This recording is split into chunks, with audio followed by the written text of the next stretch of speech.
මේ ලෝකයේ ඇති පරමාර්ථ සත්‍ය නම් වූ ඒකාන්ත සත්‍ය දෙවියන් මිනිසුන් මරුන් බඹුන් ඇතුළු මේ මුළු මහත් සත්ත්ව ප්‍රජාවටම මහත් වූ අනුකම්පාවෙන් කරුණාවෙන් දේශනා කොට වදාළා.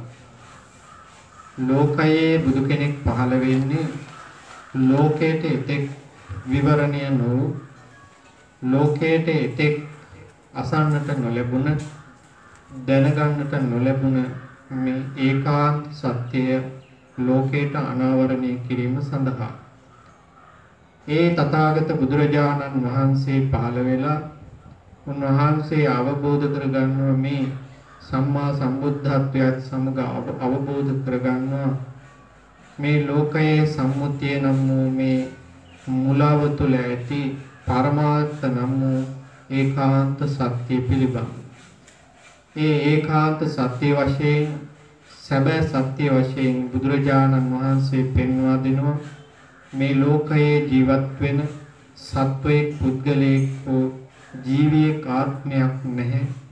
ඒ සත්ත්ව පුද්ගල හැඟීමෙන් ගත්තේ සියල්ල පරම්පරාගතව පවතින නාම රූප පරම්පරාවක් ස්කන්ධ ධාතු ආයතන ධර්මයන්ගේ පැවැත්මක් වෙන ලෝකයේ හැබෑවටම අපිට දකින්න අහන්න ඇවිදින කරන කනබොන hina වෙන කතා බහ කරන මේ ජීවී ගතියක් ඇති ජීවත් වෙන සත්වයෙක් පුද්ගලයෙක් නැති බව බුදුරජාණන් වහන්සේ ලෝකයට අනාවරණය කරා දේශනා කොට වදාළා. ලෝකයේ මේ කියන පරමාර්ථ සත්‍ය මුවා වෙලා තියෙන මේ ලෝකයේ මේ සත්වයන්ට මේ සැබෑ සත්‍ය ස්වභාවය නොයැටෙන ස්වභාවයට කියනවා අවිද්‍යාව කියලා. මේ අවිද්‍යාව නිසා බුදුරජාණන් වහන්සේ පෙන්වා දෙනවා සංස්කාර ධර්මයේ උපදිනවා. මේ අවිද්‍යාව ප්‍රත්‍යයෙන් හටගන්න සංස්කාර බුදුරජාණන් වහන්සේ කොටස් තුනකට වෙන් කරලා තියෙනවා. ඒ කොටස් තුන තමයි පුඤ්ඤාභි සංඛාර, අපුඤ්ඤාභි සංඛාර හා ආනිජ්ජාභි සංඛාර කියලා කියන්නේ. ඉතින් මේ පුඤ්ඤාභි සංඛාර, අපුඤ්ඤාභි සංඛාර, ආනිජ්ජාභි සංඛාර කියන මේ සංස්කාර ධර්මයෝම චිත්ත සංඛාර, කාය සංස්කාර, වචී සංස්කාර කියලා නැවතත් කොටස් තුනකට බෙදලා තියෙනවා, වෙන් කරලා තියෙනවා. ඉතින් මේ සංස්කාර ධර්මයෝ පිළිබඳව එහෙම නැත්නම් මේ අවිද්‍යාව ප්‍රත්‍යයෙන් කුමන ආකාරයකින් මේ සංස්කාර හටගන්නවාද බුදුරජාණන් වහන්සේ මෙතන පෙන්වා දුන්න සංස්කාරය මොනවාද කියන එක ගැන තමයි අද පැහැදිලි කරලා දෙන්න මම බලාපොරොත්තු වෙන්නේ. බුදුරජාණන් වහන්සේ දේශනා කරනවා මේකට උපමාවක්. කුමක්ද උපමාව? මේ ලෝකයේ ඉන්නවා අන්ධ පුද්ගලයෙක්. මේ ඇස් නොපෙනෙන දැස අන්ධ වුණ මේ මිනිස්සයා යම් දිහාවකට යනවා විතකදී නිවැරදි මාර්ගයේත් යනවා විතකදී වැරදි පාරෙත් යනවා හරි පාරෙත් යනවා වැරදි පාරෙත් යනවා. ඒ වගේ මේ අවිද්‍යාවෙන් අන්ධ වූ ලෝක සත්වයා විතකදී නිවැරදි දේ කරනවා විතකදී වැරදි දේ කරනවා. ඒක තමයි බුදුරජාණන් වහන්සේ උපමාවෙන් පෙන්වුවේ මේ අවිද්‍යාව ප්‍රත්‍යයෙන් මේ කියන පුඤ්ඤාභි සංඛාර, අපුඤ්ඤාභි සංඛාර, ආනිජ්ජාභි සංඛාර කියන මෙන්න මේ සංස්කාර රැස් වෙනවා කියලා. ඉතින් මොකද මේ පුඤ්ඤාභි සංඛාර කියලා කියන්නේ? මොකද මේ අපුඤ්ඤාභි සංඛාර කියලා කියන්නේ? මොකද මේ ආනිජ්ජාභි සංඛාර කියලා කියන්නේ? පුණ්‍ය කියලා කියනවා පින, එහෙම නැත්නම් හිත පිරිසිදු කරන දේවල් වලට හිතක් පවිත්‍ර කරන ස්වභාවයට පිනයි කියලා කියනවා. හිතක් මොන වගේන්ද පිරිසිදු වෙන්නේ? ලෝභයෙන්, ද්වේෂයෙන්, මෝහයෙන්, මාන්නෙන්, ඊර්ෂ්‍යාවෙන්, මකුබවෙන් වගේ නොඑක් අකුසල් වලින් පිරිසිදු වෙන නිසා ඒකට කියනවා පිනයි කියලා, කුසලයයි කියලා. එතකොට පුඤ්ඤාභි සංඛාර කියලා කියනවා මේ අභිසංකාර කියන එක තමයි මේ එකතු වෙලා පුඤ්ඤාභි සංඛාර කියලා මේක සංදි වෙලා විය යුතු එකක් මේ එකතු කරලා මේ වචනේ හැදිලා තියෙනවා. අபிසංකාර කියලා කියනවා සකස් කරගන්න, සකස් වෙච්ච ස්වභාවයන්. එතකොට මේ සකස් වුණ සකස් කරගත්ත එහෙම නැත්නම් සකස් කරගන්න පිනට අදාළ කුසලයට අදාළ දේවල් වලට කියනවා පුණ්‍යාභි සංස්කාර කියලා. දැන් සංස්කාර කිව්වහම නොඑක අර්ථ තියෙනවා. මේ ලෝකයේ ඉපදීමක් පැවැත්මක් අභාවයක් තියෙන යම් සංකත වස්තුවක් තියෙනවා නම් ඒ සංකත වස්තු වලට කියනවා සංස්කාර කියලා. ඒ වගේම ඒ කියන උපාද ප්‍රතිභංග කියන අවස්ථා තුනට පැමිණිච්ච දේවල් තමයි මේ තුන් ලෝක ධාතුවේ මුළු මහත් සියලුම ජීවී අජීවී සවිඥානික අවිඥානික සියලුම වස්තු ඒ කියන ගණයට අයිති වෙනවා. කාම ලෝකයේ, රූප ලෝකයේ, අරූප ලෝකයේ මේ හැම ලෝකයකම තියෙන සියලුම නාම රූප ධර්මියෝ සංකත සංකාර කියලා කියනවා. සංකත සංකාර කියලා කියන්නේ මේ වගේ හට ගැනීමක් තියෙනවා, පැවැත්මක් තියෙනවා, අභාවයක් තියෙනවා. ඒකයි ඒකට සංකතයි කියලා කියන්නේ. හේතු ප්‍රත්‍යයෙන් හටගත්ත දේවල්. හේතුවක් නිසා හටගන්නවා. හේතු අභාවයට යනකොට ඒ හටගත් එකත් අභාවයට යනවා. ඒ වගේම සංකත ධර්මයන්ට අමතරව අසංකත ධර්මයකුත් තියෙනවා. අසංකත ධර්මය කියලා කියන්නේ නිර්වාණ ධාතුව. එතකොට නිවන කියන එක අසංකත දෙයක්. දැන් මේ ලෝකයේ බුදුරජාණන් වහන්සේ පහළ වෙන්නටත් පෙර ඉඳලා නොයෙකුත් දෘෂ්ටි මතවාද තිබුණා. නොයෙකුත් අදහස් ආගමික නායකයෝ විවිධ ඉගැන්වීම් ලෝකයට ඉදිරිපත් කරා. ඒ දෙකම පැති දෙකකට අයිති වෙනවා. ඒ පැති දෙකට තමයි කියන්නේ උච්ඡේදවාදය හා ශාස්ත්‍රවාදී කියලා. එහෙම නැත්නම් උච්ඡේද දෘෂ්ටිය කියනවා ශාස්ත්‍රත දෘෂ්ටිය කියලා කියනවා. ඉතින් මේ උච්ඡේද දෘෂ්ටියත් ශාස්ත්‍රත දෘෂ්ටියත් අපි කෙටියෙන් කියනවා නම් මේ එක්කෝ සදාකාලික ආත්මයක් ඇතය කියන එක එක පැත්තක්. එහෙමත් නැත්නම් සදාකාලික ආත්මයක් නැතේ කියන එක තව පැත්තක්. ඔන්න ඔය අන්ත දෙක තමයි ලෝකයේ ඒ කාලේ ජීවත් වෙච්ච නොඑක් ශාස්ත්‍රවරු ලෝකයට තම අනුගාමිකයින්ට පෙන්වා දුන්නේ. නමුත් බුදුරජාණන් වහන්සේ පෙන්වා දෙන්නේ මේ අන්ත දෙකම අතහැරලා මේ අන්ත දෙකටම නොපැමිණ තථාගතයන් වහන්සේ පෙන්වා දෙන්නේ මෙන්න මේ හේතුව නිසා මේ ඵලය ඇති වෙනවා. මේ හේතුවගේ උපතත් සමග මෙන්න මේ ඵලය ඇති වෙනවා. මේ ඵලය මෙන්න මේ හේතුව නැති වෙනකොට නැති වෙලා යනවා. හේතුඵල වශයෙන් පවත්නා ස්වභාවයක් තමයි බුදුරජාණන් වහන්සේ පෙන්වා දුන්නේ. එතකොට ඒක මේ ලෝකයේ අමුතුවෙන් තියෙන දෙයක් නෙමෙයි. ඒක තමයි ලෝක ස්වභාවය කියලා කියන්නේ. ලෝකයේ තියෙන සියලුම දේවල් මං පෙර කිව්වා සංකත දේවල් කියලා. මේ නාම රූප ධර්ම ස්කන්ධ ධාතු ආයතන මේ සියල්ලම මේ කියන සංකත ධර්ම වශයෙන් තමයි සලකන්නට තියෙන්නේ. එතකොට ඒ සංකත ධර්මයන්ගේ තියෙනවා ලක්ෂණ තුනක්. මොකක්ද මේ ලක්ෂණ තුන? උපදිනවා, පවතිනවා, අභාවයට යනවා. එතකොට මේ උපාද තිති භංග කියලා තමයි මේකට කියන්නේ. මෙන්න මේ උපාද තිති භංග කියන ෂණත්‍රයට එනවනම් යම් කිසි දෙයක් ඒවට කියනවා සංකත සංස්කාර ධර්ම කියලා.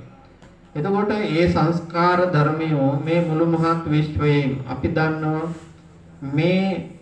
මේ කිසිම වස්තුවක් නැති මේ අභ්‍යවකාශය කියන එක ඇත්තටම අභ්‍යවකාශයක් නෙමෙයි. එහෙම නැත්නම් අපි අභිධර්මයේ කියනවා පරිච්ඡේද රූපය කියලා. මේ පරිච්ඡේද රූපය කියන එක රූපයන් අතර ඇති හිඩසක් විනා මේ අපි ඉදිරියේ තියෙන අභ්‍යවකාශය හැම නෙමෙයි. මොකද මේ අපි ඉදිරියේ තියෙන මේ අවකාශය කියන එක මේ අවකාශ රූපය කියන එක නොඑක් જાතියේ රූප කලාප වලින් පිරිච්ච තැනක්. රූප කලාප වලින් සකස් වෙච්ච තැනක්. ඒක නිසා මේ පරිසරයේ තියෙන මේ හිස් ඉඩ කියලා කියන්නේ මේ අභ්‍යවකාශය කියලා කියන්නේ ඇත්තටම පවතින හිස් ප්‍රදේශයක් නෙමෙයි. හිස් ප්‍රදේශයක් එහෙම නැත්නම් අභිධර්මයේ පෙන්වන පරිච්ඡේද රූපය කියලා කියන්නේ රූප කලාපයන් අතර ඇත්තා වූ හිස් ප්‍රදේශය. ඒක නිසා මේ මුළු මහත් විශ්වයම මේ වායු ගෝලය මේ ජීවී අජීවී නාම රූප ධර්මයෝ පවත්න මේ නාම රූප ධර්ම වශයෙන් සලකන පෙනෙන නොපෙනෙන මේ හැම තැනක්ම රූප කලාපයන්ගෙන් පිරී පැවතිච්ච රූප කලාපයන්ගෙන් සකස් වෙච්ච රූපමය ලෝකයක් තමයි මේ. එතකොට මේ රූපමය ලෝකයේ තුල මේ කාම ලෝකයක් රූප ලෝකයක් කියන මෙන්න මේ ලෝක දෙක. මේ ලෝකයේ තුල කිසිම තැනක් නැහැ රූප කලාපයන්ගෙන් තොර වෙච්ච තැනක්. එතකොට මේ මුළු මහත් විශ්වයම ග්‍රහලෝක තාරකා වැව් පොකුණු ඉරහඳ මේ හැම දෙයක්ම මේ කියන උපාද තිති භංග කියන මේ අවස්ථා ක්ෂණත්‍රයට පැමිණෙන රූප කලාපයන්ගෙන් සකස් වෙච්ච පරිසරයක් තියෙනවා. එතකොට මේ රූප කලාපයන්ගෙන් සකස් වූ මේ පරිසරය රූපයන්ගේ ස්වභාව ලක්ෂණයට පැමිණෙනවා. මොකද්ද මේ රූපයන්ගේ තියෙන ස්වභාව ලක්ෂණය? කැඩෙන, බිඳෙන, පළදු වෙන, වෙනස් වෙන ස්වභාවයටපත් වෙනවා. එතකොට මේ මුළු මහත් විශ්වයම කියන එක වෙනස් වෙන ස්වභාවයෙන් යුක්තයි. එතකොට මේ මුළු මහත් විශ්වයම කියලා කියන්නේ සංකත ධර්මයක්. එහෙම නැත්නම් සංකත සංස්කාරයක්. නොඑක් හේතු නිසා හටගත්ත නොඑක් ඵල ධර්මයෝ තමයි මුළු මහත් විශ්වය තුලම පවතින්නේ. එතකොට මේ කියන මුළු මහත් විශ්වයම වෙනස් වුණා. වෙනස් නොවන එක දෙයක් තියෙනවා. ඒකට කියනවා අපි නිවන කියලා. ඒ නිවන කියන එකේ උපතක් නැහැ.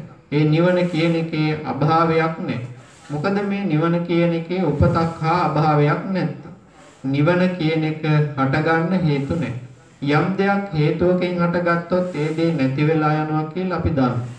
එහෙනම් මේ කියන නිවනට හේතුවක් නැත්තම් නිවන නැති වෙන්නත් විදිහක් නැහැ. ඒ නිසා බුදුරජාණන් වහන්සේ දේශනා කරන මේ අසංකත ධාතුව වූ නිවන ගැන මොහොතකට අමතක කරන්න.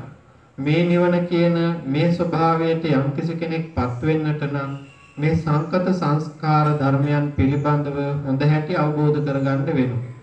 එතකොට සමහර බ්‍රාහ්මණවරු සමහර බ්‍රහ්මයෝ මේ ලෝකයේ කෙලවරට යන්න ඒ කාලේ උත්සාහ කරා. නමුත් ඒ අයට යන්න බැරි වුණා. තමන්ගේ ජීවිත කාලයේ අවසාන වෙනවත් එක්කම තමන්ගේ මේ පරමාර්ථයට ය아가න්න බැරුව ඒගොල්ලෝ මරණයටපත් වුණා. ජීවිතේ කෙලවර වුණා. අන්තිමට බුදුහාමුදුරුවෝ හම්බ වෙලා අහනවා මේ විශ්වයේ කෙලවරට යන්න පුළුවන්. මම පාගමනින් ගියා මෙච්චරක් දුරක්. නමුත් මට ය아가න්න බැරි වුණා කියලා. බුදුරජාණන් වහන්සේ ඒ අයට දේශනා කරේ මේ ලෝකයේ මේ විශ්වයේ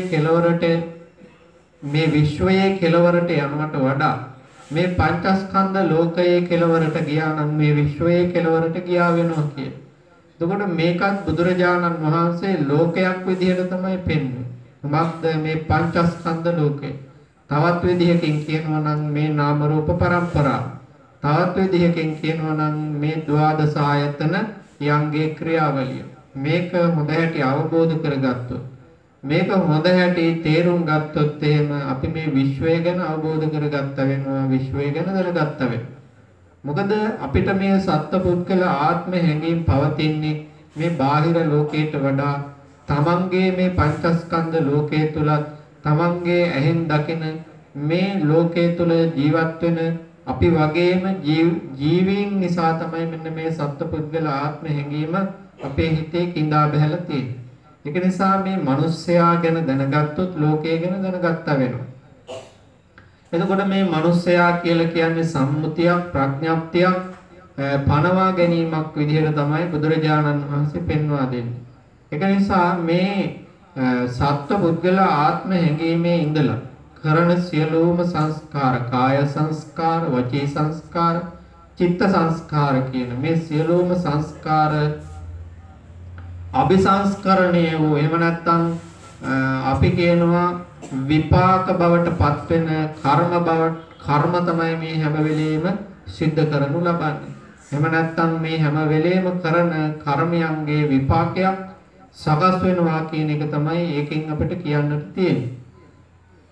නමුත් දැන් බුදුරජාණන් වහන්සේ දේශනා කරනවා පෙන්වා දෙනවා මේ කියන මේ අවිද්‍යා ප්‍රත්‍යයෙන් හටගත්තා වූ සංස්කාරات එහෙම නැත්නම් මේ අවිද්‍යාව හේතුව කරගෙන මේක තමයි ප්‍රත්‍ය කියලා කියන්නේ. අවිද්‍යාව ප්‍රත්‍ය කරගෙන අවිද්‍යාව හේතුව කරගෙන උපදින ඵලය තමයි සංස්කාර කියලා කියන්නේ. එතකොට ඒ සංස්කාර පුඤ්ඤාභි සංස්කාර වශයෙන් අපුඤ්ඤාභි සංස්කාර වශයෙන් ආනෙන්ජාභි සංස්කාර වශයෙන් බුදුරජාණන් වහන්සේ කොටස් තුනකට පෙන්වා වදාළා. එතකොට දැන් මේ අවිද්‍යාව කියන එකත් මේ සත්වයාට ඉබේ ඇති වුණා. එහෙම නැත්නම් මේක කවදා ආරම්භ වුණාද? කවදා මේ අවිද්‍යාව කියන එක මේ සත්වයාගේ හිතේ හටගත්තද? මේක పూర్ව කෙලවරක්. එහෙම නැත්නම් මෙන්න මෙදා මේ සත්වයාගේ හිතේ මේ අවිද්‍යාව ඇති වුණා කියලා හොයන්න පුළුවන් දෙයක් නෙමෙයි. ඒකයි බුදුරජාණන් වහන්සේ පෙන්වා දෙන්නේ මේකේ పూర్ව කෙලවරක් දකින්න බෑ. పూర్ව කෙලවරක් හොයන්න බෑ. ඒ තරම් පරණයි මේ අවිද්‍යාව කියන මේ මෝහය නිසා. එහෙම නැත්නම් නොදන්නාකම නොදැනීම නිසා බුදුරජාණන් වහන්සේ පෙන්වා දෙනවා මේ කියන සංස්කාර හට ගන්නවා. දැන් මේ සංස්කාර කියලා කිව්වහම නාම ධර්මයොත් සංස්කාර ගොඩට අයිති වෙනවා, රූප ධර්මයොත් සංස්කාර ගොඩට අයිති වෙනවා. මේ නාම රූප ධර්මයෝ සියල්ලම සංස්කාර ධර්ම වශයෙන් තමයි බුදුරජාණන් වහන්සේ පෙන්වා දෙන්නේ. එතකොට මේ නාම රූප ධර්මයන්ගේ තියෙනවා උපතක්, මේ නාම රූප ධර්මයන්ගේ තියෙනවා පැවැත්මක්, මේ නාම රූප ධර්මයන්ගේ තියෙනවා අභාවයක්. එතකොට මේ කියන ලක්ෂණත්‍රයට මේ ලක්ෂණ තුනට මේ නාම රූප ධර්මය වෙනවා. උපාද තිති භංග කියන මේ අවස්ථා තුනට එනවා. ඉතින් මේ උපාද තිති භංග කියන අවස්ථා තුනට පැමිණෙන යම් දෙයක් තියෙනවා නම් ඒවට කියනවා තවත් නමක් මොනවා කියලාද? සංකත සංකාර කියලා. එහෙනම් මේ නාම රූප ධර්මයෝ කියලා කියන්නේ හටගත්ත දෙයක්. කවදා හරි අභාවයට යන දෙයක්. ඒ කාල පරිච්ඡේදය අනුව සලකලා බැලුවා. නමුත් මේ නාම රූප ධර්මයෝ කියන්නේ බොහෝ කාලයක් පවතින. වර්ෂ ගණන්, අවුරුදු ගණන්, කල්ප ගණන් පවත්නා දේවල් නෙමෙයි. මේ නාම ධර්මයන්ගේ ආයුෂ කාලය චිත්තක්ෂණ 1යි. රූප ධර්මයන්ගේ ආයුෂ කාලය චිත්තක්ෂණ 17යි.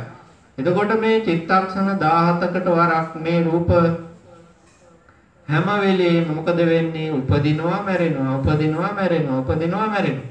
ඒ වගේම තමයි නාම ධර්මයන්ගේ ආයුෂ කාලය චිත්තක්ෂණයයි. චිත්තක්ෂණයක් පාසා මොකද වෙන්නේ? මේ චිත්තචෛතසික ධර්මයෝ උපදිනවා මැරෙනවා, උපදිනවා මැරෙනවා. මේක තමයි සංකතයන්ගේ ලක්ෂණය. සංකතයන්ගේ ලක්ෂණය මේ උපාදිත භංග කියන අවස්ථා තුනට පැමිණීම. එතකොට මේ කියන මේ සංකත ධර්මයන්ගේ සංකත ලක්ෂණය නොවැටහෙන ස්වභාවයක් තියෙනවා නම්, නොතේරෙන ස්වභාවයක් තියෙනවා නම්, වටහා ගන්න බැරි ගතියක් තියෙනවා නම් ඒකට බුදුරජාණන් වහන්සේ පෙන්වා දෙනවා අවිද්‍යාව කියලා. දැන් අපි සලකලා බලන්න ඕන. මේ කියන අවිද්‍යාවෙන් කරන එක දෙයක් තියෙනවා. කුමක්ද? මේ නාම රූප ධර්මයන්ගේ තියෙන ස්වභාව ලක්ෂණය මුවා කරලා හංගලා නොපෙනෙන තත්වයට පත් කරවලා තියෙනවා. ඒක ස්වභාවයෙන්ම ඇති වෙච්ච දෙයක්ද?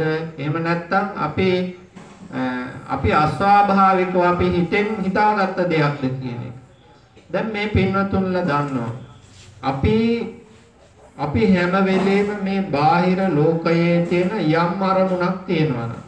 අරමුණු කියන්නේ මොනවද? ඇහෙන් දකින රූප, කනෙන් අහන ශබ්ද, නහයෙන් විඳින ගඳ සුවඳ, දිවෙන් විඳින රස, කයෙන් විඳින පහස. මෙන්න මේවට කියනවා බාහිර අරමුණු කියලා. එතකොට මේ අරමුණු අපි හැම වෙලේම ගන්න ඕන. රූපයෝ තියෙනවා නම් ඇසෙන්ම ගන්න ඕන. ශබ්දයෝ තියෙනවා නම් ඒක කනෙන්ම ගන්න ඕන.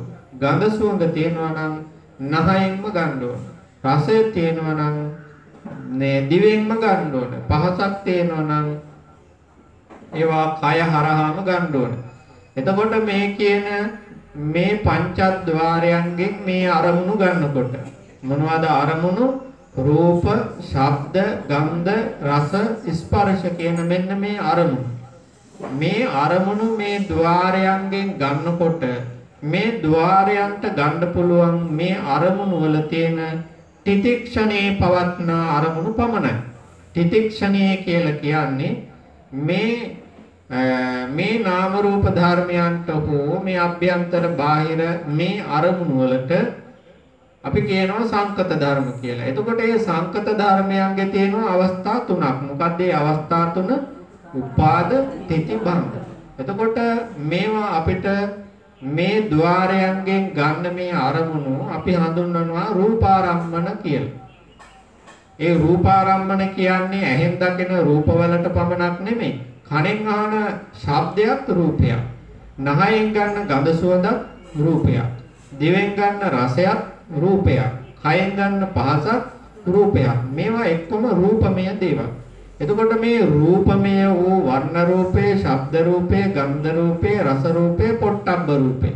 මේ එක්කෝම රූපවල උපාදක්ෂණයේදී මේ කියන චක්කු, සෝත, ගාන, જીවහා, කාය කියන මේ ద్వාරයන්ට ගන්න බෑ. ඒ වගේම තමයි භංගක්ෂණය කියන නිරුද්ධ වෙන අවස්ථාව මේ කියන චක්කු, සෝත, ගාන, જીවහා, කාය කියන මේ ద్వාර පහට ගන්න බෑ. හැම වෙලෙම ගන්න පුළුවන් කොයි අවස්ථාවද මේ උපාදක්ෂණයේ ඉඳලා භංගක්ෂණයටපත් නොවුන තිතික්ෂණයට පැමිණි රූපයෝ තමයි හැම වෙලෙම මේ කියන චක්කු, සෝත, ගාන, જીවහා, කාය කියන මේ ద్వාර පහට ගන්න පුළුවන්කම තියෙනවා. එතකොට මෙතනින් එක දෙයක් වැහිලා යනවා. මේ දොරටු හරහා අරමුණු ගන්නකොට එක පැත්තක් වැහිලා යනවා. මොකද්ද වැහෙන පැත්ත? මේ අරමුණු වල තියෙන උපාදක්ෂණය හා භංගක්ෂණය කියන මෙන්න මේ ක්ෂණ දෙක මේ කියන ద్వාර වලින් මගහැරිලා යනවා. එතකොට ඒ ద్వාර වලට ඒ කියන උපදින අවස්ථාව හා නිරුද්ධ වෙන අවස්ථාව මගහැරිච්ච නිසා හැම වෙලෙම මේ ద్వාරයන්ගෙන් ගන්නේ අර කියන රූපාරම්මන වල තිතික්ෂණය පමණයි. තිතික්ෂණය ගන්න නිසා තිති අවස්ථාවේ තියෙන රූපමය දේවල් තමයි එතකොට මේ දොරටු වලින් ගන්න. එතකොට ඒකේ තියෙන සත්‍ය ස්වභාවයක් මෙතනදී මගහැරිලා. මොකක්ද මේ සත්‍ය ස්වභාවය මගහැරිච්ච? උපදිනවා කියන සත්‍ය මගහැරිලා දොරටු වලින්. මැරෙනවා කියන නිරුද්ධ වෙනවා කියන සත්‍ය ස්වභාවය දොරටු වලින් මගහැරිලා තියෙනවා. එතකොට මේ උපදිනවා මැරෙනවා කියන මෙන්න මේ සාමාන්‍ය මේ කියන සංකත ධර්මයන්ගේ තියෙන සංකත ලක්ෂණය මේ ద్వාර වලින් මගහැරිලා තියෙනවා. එතකොට මේ මගහැරීම නිසා ඒ විදිහට මගහැරිච්ච ඒ කියන ස්වභාවයන් තමයි හැම වෙලෙම චක්කු, සෝත, ගාන, જીවහා, කාය කියන මේ ద్వාර පහෙන් හැම වෙලෙම ගන්න. එතකොට ගන්න තාක් මේ ඇහෙන් යම් තාක් රූපයෝ දකිනවනම් ඒ දකින හැම රූපයකම තියෙනවා උපාද, තිති, භංග කියන මේ අවස්ථා තුන. කණෙන් යම් අරමුණක් ගන්නවා නම් ගන්නා වූ හැම ශබ්ද රූපයකම තියෙනවා උපාද, තිති, භංග කියන මේ අවස්ථා තුන. නාසයෙන් යම් ගන්ධාරම්මණයක් ගන්නවා නම් ඒ ගන්න හැම ගන්ධාරම්මණයකම තියෙනවා උපාද, තිති, භංග කියන මේ ලක්ෂණත්‍රය. දිවෙන් යම් රසාරම්මණයක් ගන්නවා නම් ඒ ගන්න හැම රසාරම්මණයකම තියෙනවා උපාද, තිති, භංග කියන අවස්ථා තුන. කයෙන් යම් පහසක් ගන්නවා නම් ඒ ගන්නා වූ පොට්ටබ්බාරම්මණයකම තියෙනවා උපාද, තිති, භංග කියන අවස්ථා තුන. නමුත් මේ අවස්ථා තුන තිබුණාට දැන් මේ ద్వාරයෙන් ගන්න කොයි අවස්ථාවද? තිති අවස්ථාව පමණයි. උපාද, තිති කියන අවස්ථාව ගන්න. එතකොට උපාද අවස්ථාව මගහැරුණා, භංග කියන අවස්ථාව මගහැරුණා. එතකොට මේ අවස්ථා දෙකම මගහැරිලා, ඇත්ත මගහැරිලා තියෙන එක ස්වභාවයක් විතරක්. එහෙම නැත්නම් ඒ පවත්නා ස්වභාවයේ තියෙන අරමුණු තමයි හැම වෙලේම මේ චක්කු, සෝත, ගාන, જીවහා, කාය කියන මේ ద్వාර පහින් ගන්න.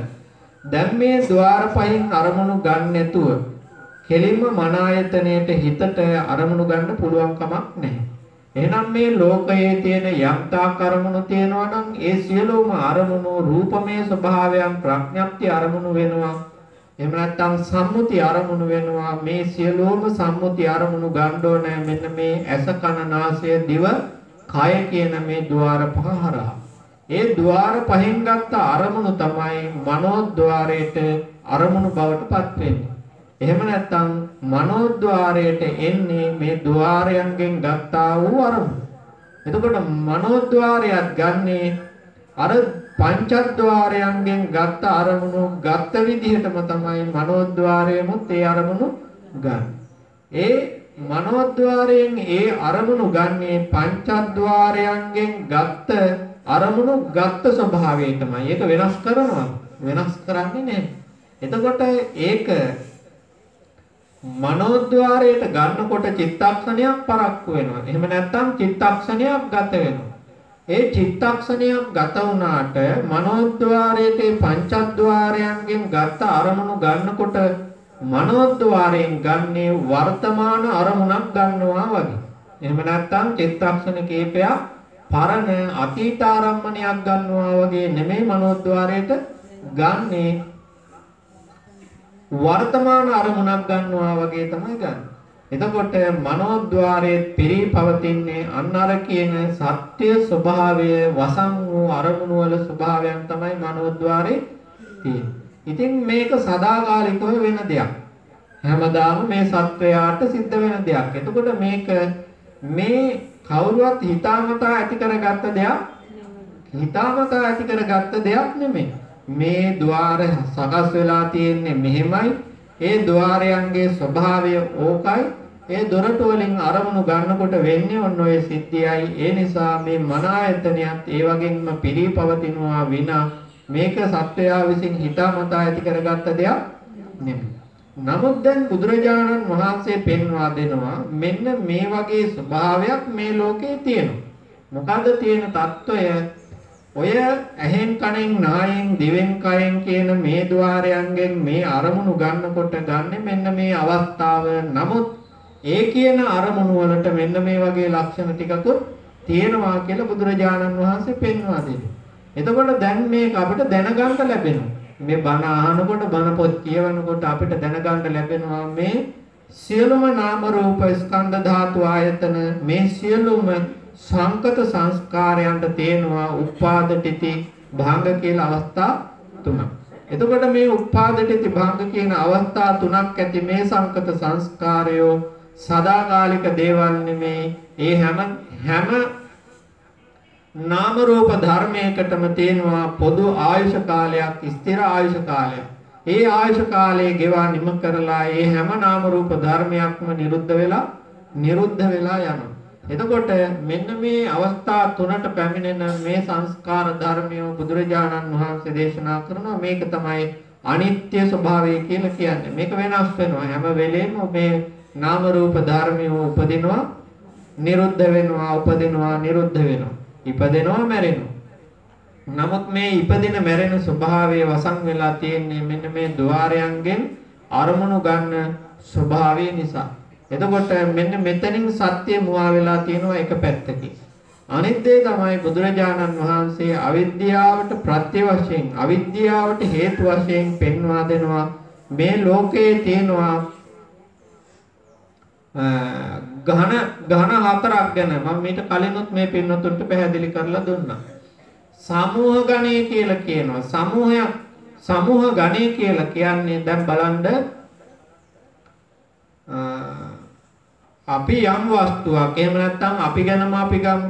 අපේ මේ රූපය ගැන ගන්න, අපේ මේ ශරීරය ගැන ගන්න. අපේ මේ ශරීරයේ මොනතරම් කුණප ගොඩක් තියෙනවද? කුණප වශයෙන් බෙදුවාම කුණප 32ක් ගැන ධර්මයේ සඳහන් වෙනවා. එතකොට මේ කේස්ලොම් නියදත් සම්මස්නහර ඇට මිදුළු වකුගඩු හදවත අක්මාව දලඹුව කුඩා බඩවැල් මහා බඩවැල් නොදිරූ ආහාර දිරූ ආහාර පිටසෙමසරව ලේ දහඩිය කඳුළු උරුණු තෙල් සෙමසොටු කබ කඳුළු ආදී මේ සියලුම දේවල් වලට කියනවා අපි කුණප කියලා. එහෙම නැත්නම් දෙතිස් රූප 32ක් මේ. එතකොට මේ කියන මේ කොටස් 32ක් එක්කහු වෙලා තමයි මේ ශරීරය හැදිලා තියෙන්නේ. මේ ශරීරයේ තියෙනවා කෙස්, මේ ශරීරයේ තියෙනවා ලොම්, මේ ශරීරයේ තියෙනවා නියපොතු, මේ ශරීරයේ තියෙනවා දත්, මේ ශරීරයේ තියෙනවා මස්, මේ ශරීරයේ තියෙනවා ඇට, මේ ශරීරයේ තියෙනවා නහරවැල්, මේ ශරීරයේ තියෙනවා බඩවැල්, මේ ශරීරයේ තියෙනවා බඩවැල් ඇතුලේ කාපු බීපු ආහාර. ඒ වගේම නොදිරපු ආහාර, දිරපු ආහාර, ඔය වගේ නොඑක් දේවල් මේ ශරීර අභ්‍යන්තරයේ මතු පිටින් වගේම අභ්‍යන්තරේනොත් තියෙනවා. එතකොට ඔය එක්කෝම එකතු වෙලා තමයි මේ කියන රූප කය සකස් වෙලා තියෙන්නේ. එතකොට මෙතන තියෙනවා සමූහයක්. මොනවා සමූහයක්ද? කේස් ගොඩාක් තියෙනවා. නියපොතු ගොඩාක් තියෙනවා. සම ගත්තාම ගොඩාක් තියෙනවා. මස් ගත්තාම ගොඩාක් තියෙනවා. ඊගාවට දත් ගත්තාම ගොඩාක් තියෙනවා. ඇට ගත්තාම ගොඩාක් තියෙනවා. ඇට මිදුළු ගත්තාම ගොඩාක් තියෙනවා. මෙන්න මේ සමූහයක් තියෙනවා. නමුත් මේ සමූහ ගණය කියලා කියන්නේ මොකද? මේ සමූහයම එකතු වෙලා අපිට පේන්නේ එකම එක දෙයක් වශයෙන්. එක රූපයක් පේනවා. එකම එක රූපකයක් පේනවා. මෙන්න මේකට කියනවා සමූහ ගණය කියලා. මෙන්න මේ සමූහ ගණයෙන් සත්‍ය වසන් වෙලා තියෙනවා. මොකද්ද වසන් වෙලා තියෙන්නේ? මේ ශරීරයේ නොඑක් මාදිලියේ කුණප කොටාස ගොඩාක් තියෙනවා. ධාතු වශයෙන් ගත්තාම ධාතු 42ක් කොටස් 42ක් තියෙනවා. කුණප වශයෙන් ගත්තාම 32ක් තියෙනවා. ආයතන වශයෙන් ගත්තාම 12ක් තියෙනවා. ධාතු වශයෙන් ගත්තාම අභිධර්මයට අනුව ධාතු 18ක් තියෙනවා. ඔය විදිහට ගත්තාම ස්කන්ධ ධාතු ආයතන හේතුඵල වශයෙන් මේවා බෙදලා ගත්තාම මේකේ මේ රූපකය කියන එකට එකම රූපකයක් නෙමේ මේකේ තියෙනවා මහත් විශාල රූප ගොඩක්. එතකොට මේ රූප එක්කෝම එකතු වෙලා එක රූපයක් පෙනෙන එකට තමයි කියන්නේ මොකක් කියලාද? සමූහ ගණය කියලා. ඊගාවට බුදුරජාණන් වහන්සේ පෙන්වා දෙනවා අවිද්‍යාවට එක හේතුවක් තමයි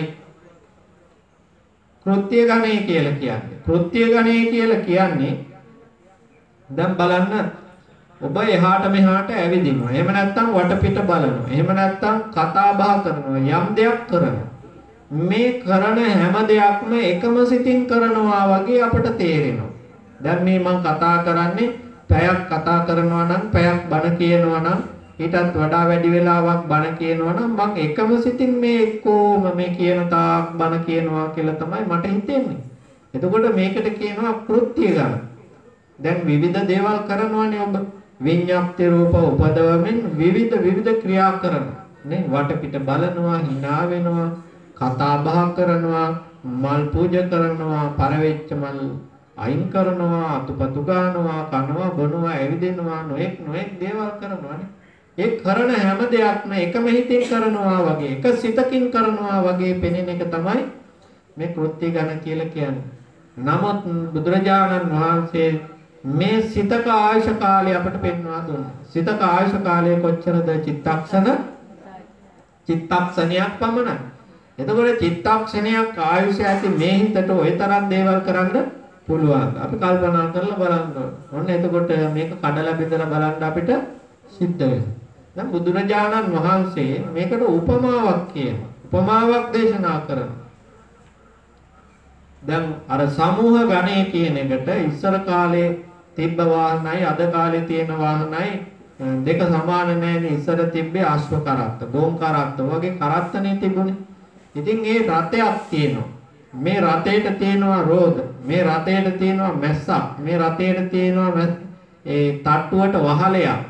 ඊගාවට මේ රතේ අශ්වයෝ හරි ගොන්නෝ හරි බඳිනවා නම් ඒකටත් නියමිත දේ විදිහක් තියෙනවා. මේ රතේ මේ අශ්වාරෝ මේ පදවන්න වාඩි වෙන තැනක් තියෙනවා. ඊගාවට මේකට නගින පඩිපෙල් තියෙනවා. මේවා එක්කම හදපු මේ රතයක් තියෙනවා. මේ රතය එකක් වගේ තමයි පේන්නේ. නමුත් මේක ලෑලි හරි වෙන යම් දේවල් හරි මහා ගොඩක් භාවිතා කරලා හදපු දෙයක්. ඒක කෑලි වලට ගලවන්න පුළුවන්. ගලෙව්වහම අර මුල් ස්වභාවයෙන් එහෙම නැත්නම් අර අපිට පෙනෙන තත්වයෙන් ඒක වෙනස් වෙලා යනවා. අන්තිමට ලෑලි ගොඩක්, රෙදි කෑලි ගොඩක්, පටි තීරු ගොඩක් වගේ විවිධ මාදිලී විවිධ දේවල් ගොඩක් තමයි අන්තිමට ඉතුරු වෙන්නේ. අන්න ඒ වගේ මේ සත්වයා පුද්ගලයා වශයෙන් හඳුන්වාගෙන ඉන්න මේ රූපකයක් ගලවලා වෙන් කරලා බෙදලා බලනකොට තියෙන්නේ මොනවද? කෙස් ගොඩක්, ලොම් ගොඩක්, නිය ගොඩක්, දත් ගොඩක්, සම් ගොඩක්, මස් ගොඩක්, නහර ගොඩක්, ඇර වෙන මොකවත් නැත්තේ ඇත්තේ නෑ. ඒක නිසා මේවා සමූහයක් බව අපි තේරුම් ගන්න ඕනේ. ඊගාවට අපි කරන මේ හැම දෙයක්ම එකම සිතින් කරනවා නෙමේ. සිත් අසංඛ්‍ය සංඛ්‍යාත ප්‍රමාණයක් උපද්දවමින් ඒ උපද්දවනා වූ සිත් වලින් උපද්දවන විඤ්ඤාප්ති රූප හරහා උපදින රූප සමූහයක් විනා මේ සත්වයා කරන දෙයක් හෝ සත්වයා විසින් කිරීමක් මෙතන ඇත්තේ නෑ. බුදුරජාණන් වහන්සේ පෙන්වා දෙන මේ කෘත්‍ය ගණ. ඊගාවට පෙන්වා දෙනවා ආරම්මන ගණ කියලා. ආරම්මන ගණය තමයි දැන් අර මම මුලින් කියලා දුන්නේ. ආරම්මන ගණය කියන එක. මොකද අපි චක්කු සෝත ගාන ජීවහා කාය කියන මේ ద్వාරයන්ගෙන් අරමුණු ගන්නකොට කතා බහ කරන්න එපා බණ කියන වෙලාවට. දැන් මේ කියන මේ අරමුණු ගන්න වෙලාවේදී හැම වෙලෙම අරමුණු ගන්නේ මේ අරමුණු වල තියෙන තිතික්ෂණේ. එතකොට ඒ තිතික්ෂණේ පවත්න අරමුණු මේ චක්කුසෝත ගාන ජීවහා කාය කියන මේ ద్వාරයන්ගෙන් ගන්නකොට ඒ අරමුණු වල තියෙන උපාද භංග කියන අවස්ථා දෙක මගහැරිලා යනවා. එතකොට මේ අරමුණු වල උපදින මැරෙන ස්වභාවයේ වසන් වෙලා තියෙන එකක්. ඊගාවට මේ අරමුණු එහෙම නැත්නම් රූපාරම්මන, ශබ්දාරම්මන, ගන්ධාරම්මන, රසාරම්මන, පොට්ටබ්බාරම්මන කියන මේ අරමුණු නොඑක් රූප කලාපයන්ගෙන් රූප කලාප මහත් විශාල ප්‍රමාණයකින් සකස් වුණ බව අපිට වසන් වෙලා තියෙනවා. වසන් වෙලා කියන්නේ අපිට පේන්නේ නැතුව තියෙනවා. ඒ අරමුණු දැන් එහෙම නැත්නම් අපිට මේ සත්වයන්ගේ මිනිස්සෙන්ගේ හරි මේ එකම රූපයක් පේනවා නේද? මේ රූපයේ මෙහිසේ පටන් පාදාන්තය දක්වා දැන් අපිට පේනවා එක රූපයක්. එතකොට මේ ආරම්මන ඝණය කියලා කියන්නේ මේ අරමුණ මේ රූප කලාප මහත් විශාල ප්‍රමාණයකින් සකස් වෙච්ච රූපයක් විදිහට නොඑක් කොටස් වලින් සකස් වුණ නොඑක් කුණප වලින් සකස් වුණ රූපයක් විදිහට නෙමෙයි අපිට පේන්නේ එකම රූපයක් විදිහට. ඒකට තමයි මේ ආරම්මන ඝන කියලා කියන්නේ. මේ වගේ බුදුරජාණන් වහන්සේ පෙන්වා දෙනවා මෙන්න මේ ඝනේනුත් වැසී පවතින නිසා මෙන්න මේ අවිද්‍යාව ඇති වෙලා තියෙනවා. නොදන්නාකම මේ සත්වයා මුලා වෙලා තියෙන්නේ මෙන්න මේ හේතු නිසා. ඊගාවට කියනවා සන්තති ඝන කියලා. සන්තති ඝන කියලා කියන්නේ මේ අපි දන්නවා මේ සත්වයා පුද්ගලයා කියලා කියන්නේ නාම රූප පරම්පරාවක.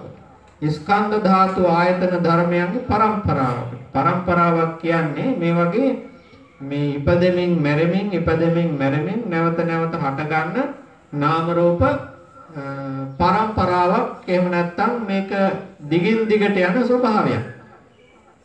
එකම එක රූපයක් හෝ එකම එක නාමයක් නෙමෙයි. එක සිතක් උපදිනවා මැරෙනවා. ඒ සිත ආයෙ උපදින්නේ නැහැ. වෙනත් සිතක් උපදිනවා. එක රූපයක් ඉපදෙනවා මැරෙනවා. ඒ රූපය ආයෙ උපදින්නේ නැහැ. වෙනත් රූපයක උපදිනවා.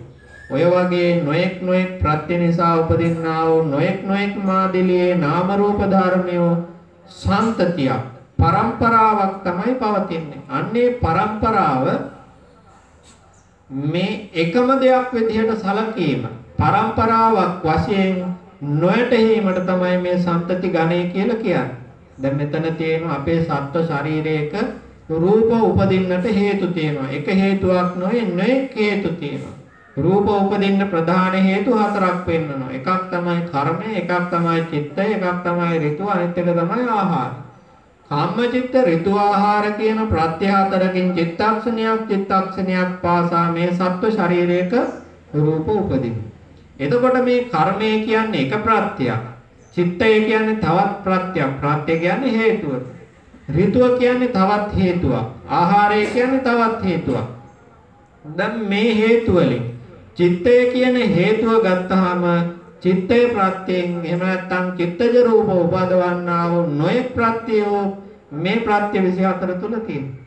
එතකොට එහෙම ගත්තාම මේ සත්ව ශරීරයක් ඇතුලේ එක ප්‍රත්‍යක් නෙමේ ප්‍රත්‍ය 20ක් 25ක් මේ 20ක 25ක උපකාරයෙන් තමයි මේ සත්ව ශරීරයක රූප උපදින්නේ. එතකොට දැන් අපිට මේකෙන් පැහැදිලි වෙනවා නොඑක් හේතු නිසා නොඑක් මාදිලියේ නාම රූප ධර්මය හට ගන්නවා. ඒ හට ගන්න එක්කෝම අපිට සම්තතියක් පරම්පරාවක් වශයෙන් පවතිනවා. අපට වැටහෙන්නේ නැහැ. අපට පේන්නේ ඉපදේ උපතක් නැති අභාවයක් නැති පවතින දේවල් වශයෙන් තමයි අපිට හැම වෙලෙම පේන්නේ දැනෙන්නේ. එහෙම නැත්නම් මේ දොරටු වලින් ගන්නෙ. නමුත් මේ හැම නාම රූප ධර්මයේ සියල්ලම හැම මොහොතක් පාසාම මොකද වෙන්නේ? උපදිනවා මැරෙනවා. අර හේතු වල උපකාරය ඇති නිසා මොකද වෙන්නේ? නැවත නැවත ඒ නාම රූප ධර්මය උපදිනවා. නැවත නැවත ඒ නාම රූප ධර්මය උපදිනවා. ඉතින් උපතටයි මේ හේතු ධර්මයන්ගේ උපකාරය වුනේ. ඒ විදිහට ගත්තාම දැන් බුදුරජාණන් වහන්සේ පෙන්වා දෙනවා මෙන්න මේ හේතු නිසා මේ සත්වයාගේ හිතේ අවිද්‍යාව ඇති වෙලා තියෙනවා. ඊගාවට බුදුරජාණන් වහන්සේ පෙන්වා දෙනවා මේ හේතු වලට අමතරව මේ සත්වයා මෙනෙහි නොකරන ස්වභාවය නිසා මේ අවිද්‍යාව නැති කරගන්න බැරි වෙලා තියෙනවා. මොකක් මෙනෙහි නොකරන නිසා? මේවා නාම රූප වශයෙන් මෙනෙහි නොකරන නිසා, අනිත්‍ය දුක්ඛ අනාත්ම වශයෙන් මෙනෙහි නොකරන නිසා, ස්කන්ධ ධාතු ආයතන හේතුඵල වශයෙන් මෙනෙහි නොකරන නිසා, මේවා පරමාර්ථ වූ චිත්තචෛතසික රූප ධර්ම වශයෙන් මෙනෙහි නොකරන නිසා මොකද වෙලා තියෙන්නේ? මේ අවිද්‍යාව කියන එකට ආහාර තියෙනවා. අවිද්‍යාව කියන එක මේ හිතෙන් නැති වෙන්නේ නැහැ. ඒක නිසා බුදුරජාණන් වහන්සේ පෙන්වා දෙනවා මෙන්න මේ කියන්නේ මේ සත්වයාගේ අන්ධ ස්වභාවය නිසා. එහෙම නැත්නම් මෙන්න මේ කියන මේ විකෘති ස්වභාවය නිසා මොකද වෙන්නේ? සත්වයා සිතෙන් සංස්කාර රැස් කරනවා, වචනෙන් සංස්කාර රැස් කරනවා, ගාවට ක්‍රියාවෙන් සංස්කාර රැස් කරනවා. ඒවට කියනවා චිත්ත සංස්කාර, වචී සංස්කාර හා කාය සංස්කාර කියලා.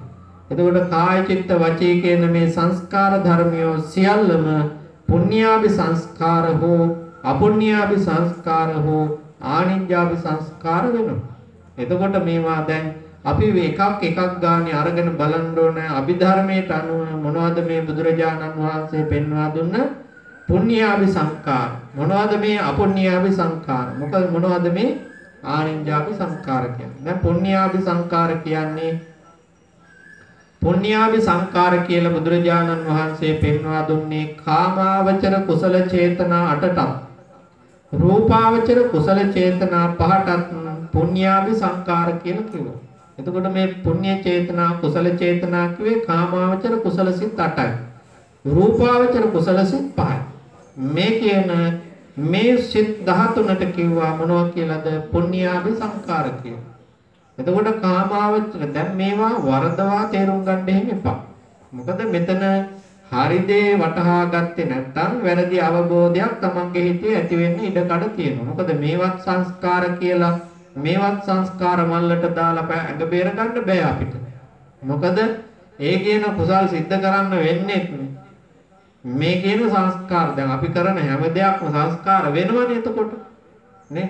දානයක් දුන්නත් එහෙම නැත්නම් ඔය කියන්නේ දාන චේතනා, සීල චේතනා, භාවනා චේතනා කියන්නේ. එතකොට දාන සීල භාවනා කියන්නේ මේවත් චේතනා මේවත් සංස්කාර. නමුත් ඒවා සංස්කාර කියලා අපිට අත්හරින්න බෑනේ. මොකද අත්හරින්න බැරි. ඒ වගේන් අත්හරින්න බැරි හේතුව තමයි එමාගෙන් අපේ හිත ටික ටික පිරිසිදු වෙනවා. හිත කියන එක නිදහස් වෙනවා. ඒක නිසා දැන් මේ පුඤ්ඤාභි සංකාර කියලා කිව්වේ මොනවටද? පුඤ්ඤාභි සංකාර කියලා කිව්වේ කාමාවචර කුසල චේතනා 8ටයි රූපාවචර කුසල චේතනා 5යි. ඊගාවට අපුඤ්ඤාභි සංකාර කියලා කියනවා හිත අපිරිසිදු කරන දේ. ඒ අපුඤ්ඤාභි සංකාර කියලා බුදුරජාණන් වහන්සේ පෙන්වා දුන්නේ අකුසල චේතනා 12ක්. එතකොට මේ දැන් ඉහත කිව්වා මම පුඤ්ඤාභි සංකාර කියලා කාමාවචර කුසල චේතනා 8යි රූපාවචර කුසල චේතනා 5යි. එහෙම නැත්නම් කාමාවචර කුසල සිත් 8යි රූපාවචර කුසල සිත් 5යි. එතකොට එනවා චේතනා 13ක්. එහෙම නැත්නම් කුසල සිත් 13ක්. ඊගාවට අපුඤ්ඤාභි සංකාර කියලා කියන්නේ අකුසල සිත් 12ක්. මෙතන එනවා දැන් එක්කම කුසල සිත් 25ක් එනවා. ඊගාවට කියනවා ආනෙන්ජාපි සංඛාර කියලා. දැන් ආනෙන්ජ කියලා කියන්නේ ආනෙන්ජ කියලා කියන්නේ කම්පා නොවන වෙනස් නොවන ස්ථිර කියන අර්ථයෙන් තමයි මේ ආනෙන්ජ කියලා කියන්නේ. ආනෙන්ජ කියලා කියන්නේ කම්පා වෙන්නේ නැහැ කියන එකයි විශේෂය.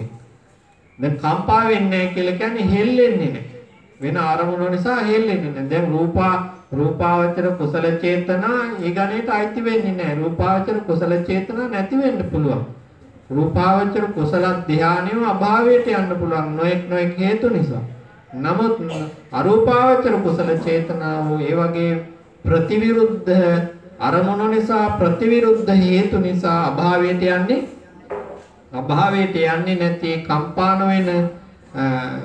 කම්පාන වෙන දැඩි ස්වභාවයක් තියෙනවා, තද ස්වභාවයක් තියෙනවා. මොකද ඔකට උදාහරණයක් ඔය සූත්‍ර දේශනාවල බුදුරජාණන් වහන්සේ පෙන්වා දෙනවා. දැන් මේවා තමයි කර්මය කියලා කියන්නේ. දැන් සාමාන්‍ය සත්වයකට මරණාසන්න මොහොතේදී ලැබෙනවා නිමිති තුනක්. ඒ නිමිති තුන මොනවාද? කර්ම නිමිති, ගති නිමිති කියන්නේ. එතකොට මේ කාමාවචර ලෝකයේ කර්මයේ වැටෙනවාට වඩා කර්ම නිමිත්ත හෝ ගති නිමිත්ත වැටීමේ සම්භාව්‍යතාවයක් තමයි තියෙන්නේ. කර්මයයි කියලා කියන්නේ අර ක්‍රියාව, එහෙම නැත්නම් ඒ ක්‍රියාව. දැන් අපි උදාහරණයක් ගමු. රූපාවචර ප්‍රථම ධානය උපදවා ගන්නවා. ඒක මනෝ කර්මයක්. දැන් මේ පිරිසිදු වුණ, ඒ පැහැපත් වුණ, එක්තැන් වුණ ඒ සිත තමයි අන්තිමට විපාක සිතක් විදිහට ඉපදිලා චුතිසිත විදිහට පහළ වෙන්නේ. ඒ සිතයි නිරුද්ධ වෙන්නේ. නමුත් අර කර්ම නිමිති, ගති නිමිති කියන ඒවා සිතට එළඹෙන අරමුණු. එතන තේරෙනවා ඇති මම කියනදී. මොකද කර්ම නිමිත්ත කියන්නේ හිතට එන අරමුණක්. ගති නිමිත්ත කියන්නේ හිතට එන අරමුණක්. නමුත් කර්මය කියන්නේ ඒ චේතනාවමයි. එතකොට ඒ චේතනාව අර ධ්‍යාන චේතනාව. ඒ ධ්‍යාන චේතනාව සහිත සිත තමයි නිරුද්ධ වෙන්නේ. චුතිසිත විදිහට නිරුද්ධ වෙන්නේ. එතකොට ඒ සිත නිරුද්ධ වෙන ඒකට තමයි කර්මය කියලා කියන්නේ. එතකොට මේ රූපාවචර කුසල චේතනාවලට භාග්‍යවතුන් වහන්සේ පෙන්වා දෙනවා සමහර සූත්‍ර දේශනාවල තමන්ගේ පුද්ගල අධ්‍යාශය පුද්ගලයාට උවමනා නම් ඒ කාමාවචර ලෝකයේ යම් ස්ථාන අරමුණු කරගන්න පුළුවන්. එක්ක දේවතාවෙක් වෙලා උපදින්න පුළුවන්.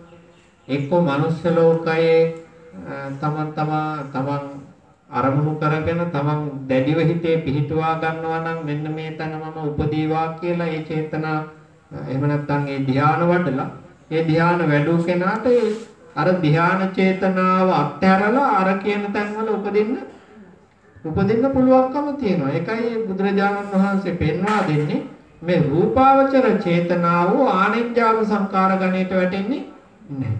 නමුත් අරූපාවචර කුසල චේතනාව උපද්දවලා අරූපාවචර ධ්‍යාන චිත්තය උපද්දවලා අර කියපු රූපාවචර කුසල චේතනාවෙන් කරන්න පුළුවන් දේ කරන්න පුළුවන්කම නෑ. ඒක කර්මයේ වශයෙන් අනිවාර්යයෙන්ම අරූපාවචර බ්‍රහ්ම ලෝකේ උපදිනවා. ඒක වෙනස් කරන්න බෑ. එතකොට අරූපාවචර කුසල චේතනාව තියෙනවා හතරක්. අරූපාවචර කුසල සිත් කීයක් තියෙනවද? හතරක් තියෙනවා. දැන් මෙතන ගත්තාම මේ කියන සංස්කාර, එහෙම නැත්නම් පුඤ්ඤාභි සංකාර, අපුඤ්ඤාභි සංකාර, ආනෙන්ජාභි සංකාර කියන මේ සංස්කාර, එහෙම නැත්නම් මේ චේතනා 29ක් ගැන ධර්මයේ සඳහන් වෙනවා අභිධර්මයේ. එතකොට මේ අවිද්‍යාව ප්‍රත්‍යයෙන් හටගන්න පුඤ්ඤාභි සංකාර, අපුඤ්ඤාභි සංකාර, ආනෙන්ජාභි සංකාර කියන මේ සංස්කාර, එහෙම නැත්නම් චේතනාව කීයක් තියෙනවද? 29ක් තියෙනවා. දැන් බුදුරජාණන් වහන්සේ පෙන්වා දෙනවා මේ කියන මේ කර්ම චේතනාව කාමාවචර කුසල සිත් 8, රූපාවචර කුසල සිත් 5, අරූපාවචර ඊගාවට අරූපාවචර කුසල සිත් 4, ඊගාවට අකුසල සිත් 12 කියන මේවා මේ වගේ අපි කර්ම ප්‍රත්‍යයට අනුව බුදුරජාණන් වහන්සේ පෙන්වා දෙන්නේ සහජාත කර්මය කියලා. සහජාත කර්මය කියන්නේ මොකද? මේවා වර්තමානයේ උපදින දේවල්. පැහැදිලිද මම කියනද? වර්තමාන දැන් බලන්න ඕගොල්ලෝ දැන් බණ අහනවා. මේ බණ අහනකොට ඕගොල්ලන්ට උපදිනවා කාමාවචර කුසල සිත. නේ? අපි හිතමු සෝමනස්ස සහගත හෝ උපේක්ඛා සහගත ඥාන සංප්‍රයුක්ත හෝ විප්‍රයුක්ත අසංකාරික හෝ සසංකාරික කුසල චිත්තයක් උපදිනවා. ඔය අටෙන් එකක් උපදිනවා. නමුත් ඔය මුලින් ඉපදෙන්න පටන් ගත්ත ඒ සිත නෙමෙයි මේ පැයක් හමාරක් තුල නැවත නැවත වාරයක් ඒ එකම සිත නෙමෙයි පහළ වෙන්නේ. වේලාවකට මුලින් සෝමනස්ස සහගත කුසල චිත්ත පහළ වෙන්න පුළුවන්. මැදදී උපේක්ඛා සහගත කුසල සිත් පහළ වෙන්න පුළුවන්. නේ? ඒ වගේ අන්තිමට කුසල සිතුත් නැතුව අකුසල සිත් පහළ වෙන්නත් පුළුවන්. ඒක නිසා මේ පටන් ගත්ත තැන ඉඳලා ඉවර වෙනකම් හිතන්න එපා මේ කුසල සිත්ම අපිට පහළ වෙනවා කියලා. ඒ එකම කුසල සිතක් පහළ වෙන්නේ නැහැ. සමහර වෙලාවට උපේක්ඛා සහගත සිත් ඉපදිලා මැදදී සෝමනස්ස සහගත සිත් ඉපදිලා අන්තිමට දෝමනස්ස සහගත සිත් ඉපදිලා නතර වෙන්නත් ඉඩ තියෙනවා. ඒ විදිහට එක සිතක් නෙමෙයි මෙතන කුසල සිත් පහළ වෙනවා වගේම අකුසල සිතුත් පහළ වෙනවා. ඒකයි බුදුරජාණන් වහන්සේ දේශනා කරන්නේ. දැන් මේ පින්කමකටනේ ඔයගොල්ලෝ සම්බන්ධ වෙලා තියෙන්නේ. ඔයගොල්ලෝ මේ පින්කමක් කරනවා. මොකද්ද කරන පින්කම? බණ අහනවා. මම කරන්නේ මොකද්ද? බණ කියනවා. මොන දැන් අපි දෙගොල්ලම බුදුහාමුදුරුවෝ පෙන්වා දෙනවා අන්ධයෝ කියලා. ඇයි අන්ධයෝ කියලා කියන්නේ? අන්ධයා විතකදී නිවැරදි පාරෙත් යනවා, විතකදී වැරදි පාරෙත් යනවා. දැන් බලන්න ඕන කුසල මේ බණ අහන්න පටන් ගන්නකොට කෙනෙක්ට සෝමනස්ස සහගත කුසල සිත් පහළ වෙනවා. මොන මැදදී උපේක්ඛා සහගත සිත් පහළ වෙනවා. එහෙම නැත්නම් අතරමැදදී දෝමනස්ස සහගත සිත් පහළ වෙනවා. දැන් ඔය නිවැරදි පාරෙත් යනවා, වැරදි පාරෙත් යනවා. ඇයි මෙහෙම යන්නේ මේ සත්‍යය? බුදුහාමුදුරුවෝ පෙන්වා දෙනවා මේකට හේතුව තමයි අවිද්‍යාව. විද්‍යාව තිබුණා නම් එහෙම නැත්නම් බුදුරජාණන් වහන්සේ පෙන්වා වදාළ ප්‍රඥාව අපිට තියෙනවා නම් ප්‍රඥාව පහළ වෙලා තියෙනවා නම් ඔය කියන වරද අපේ සිද්ධ වෙන්නේ නැහැ. දැන් බලන්න ඔය විදිහට බුදුරජාණන් වහන්සේ පෙන්වා දෙනවා මේ අවිද්‍යාව පුණ්‍යාභි සංස්කාරයන්ට අවිද්‍යාව පුණ්‍යාභි සංස්කාර කියන මේ සංස්කාරයන්ට ප්‍රත්‍ය දෙකකින් ප්‍රත්‍ය වෙනවා. එකක් තමයි ආරම්මන ප්‍රත්‍ය කියලා කියන්නේ. අනිත් එක තමයි උපනිෂේ ප්‍රත්‍ය කියලා කියන්නේ. ඒ මොනවටද ප්‍රත්‍ය වෙන්නේ? අවිද්‍යාව පුණ්‍යාභි සංස්කාරයන්ට. පුණ්‍යාභි සංස්කාර කිව්වේ දැන් මොනවටද මම? කාමාවචර කුසල සිත්වලටයි රූපාවචර කුසල සිත්වලට. දැන් කාමාවචර කුසල මොනවද? කුසල සිත් 8 නෙමෙයි මං අහන්නේ. කුසල් මොනවද කියන්නේ?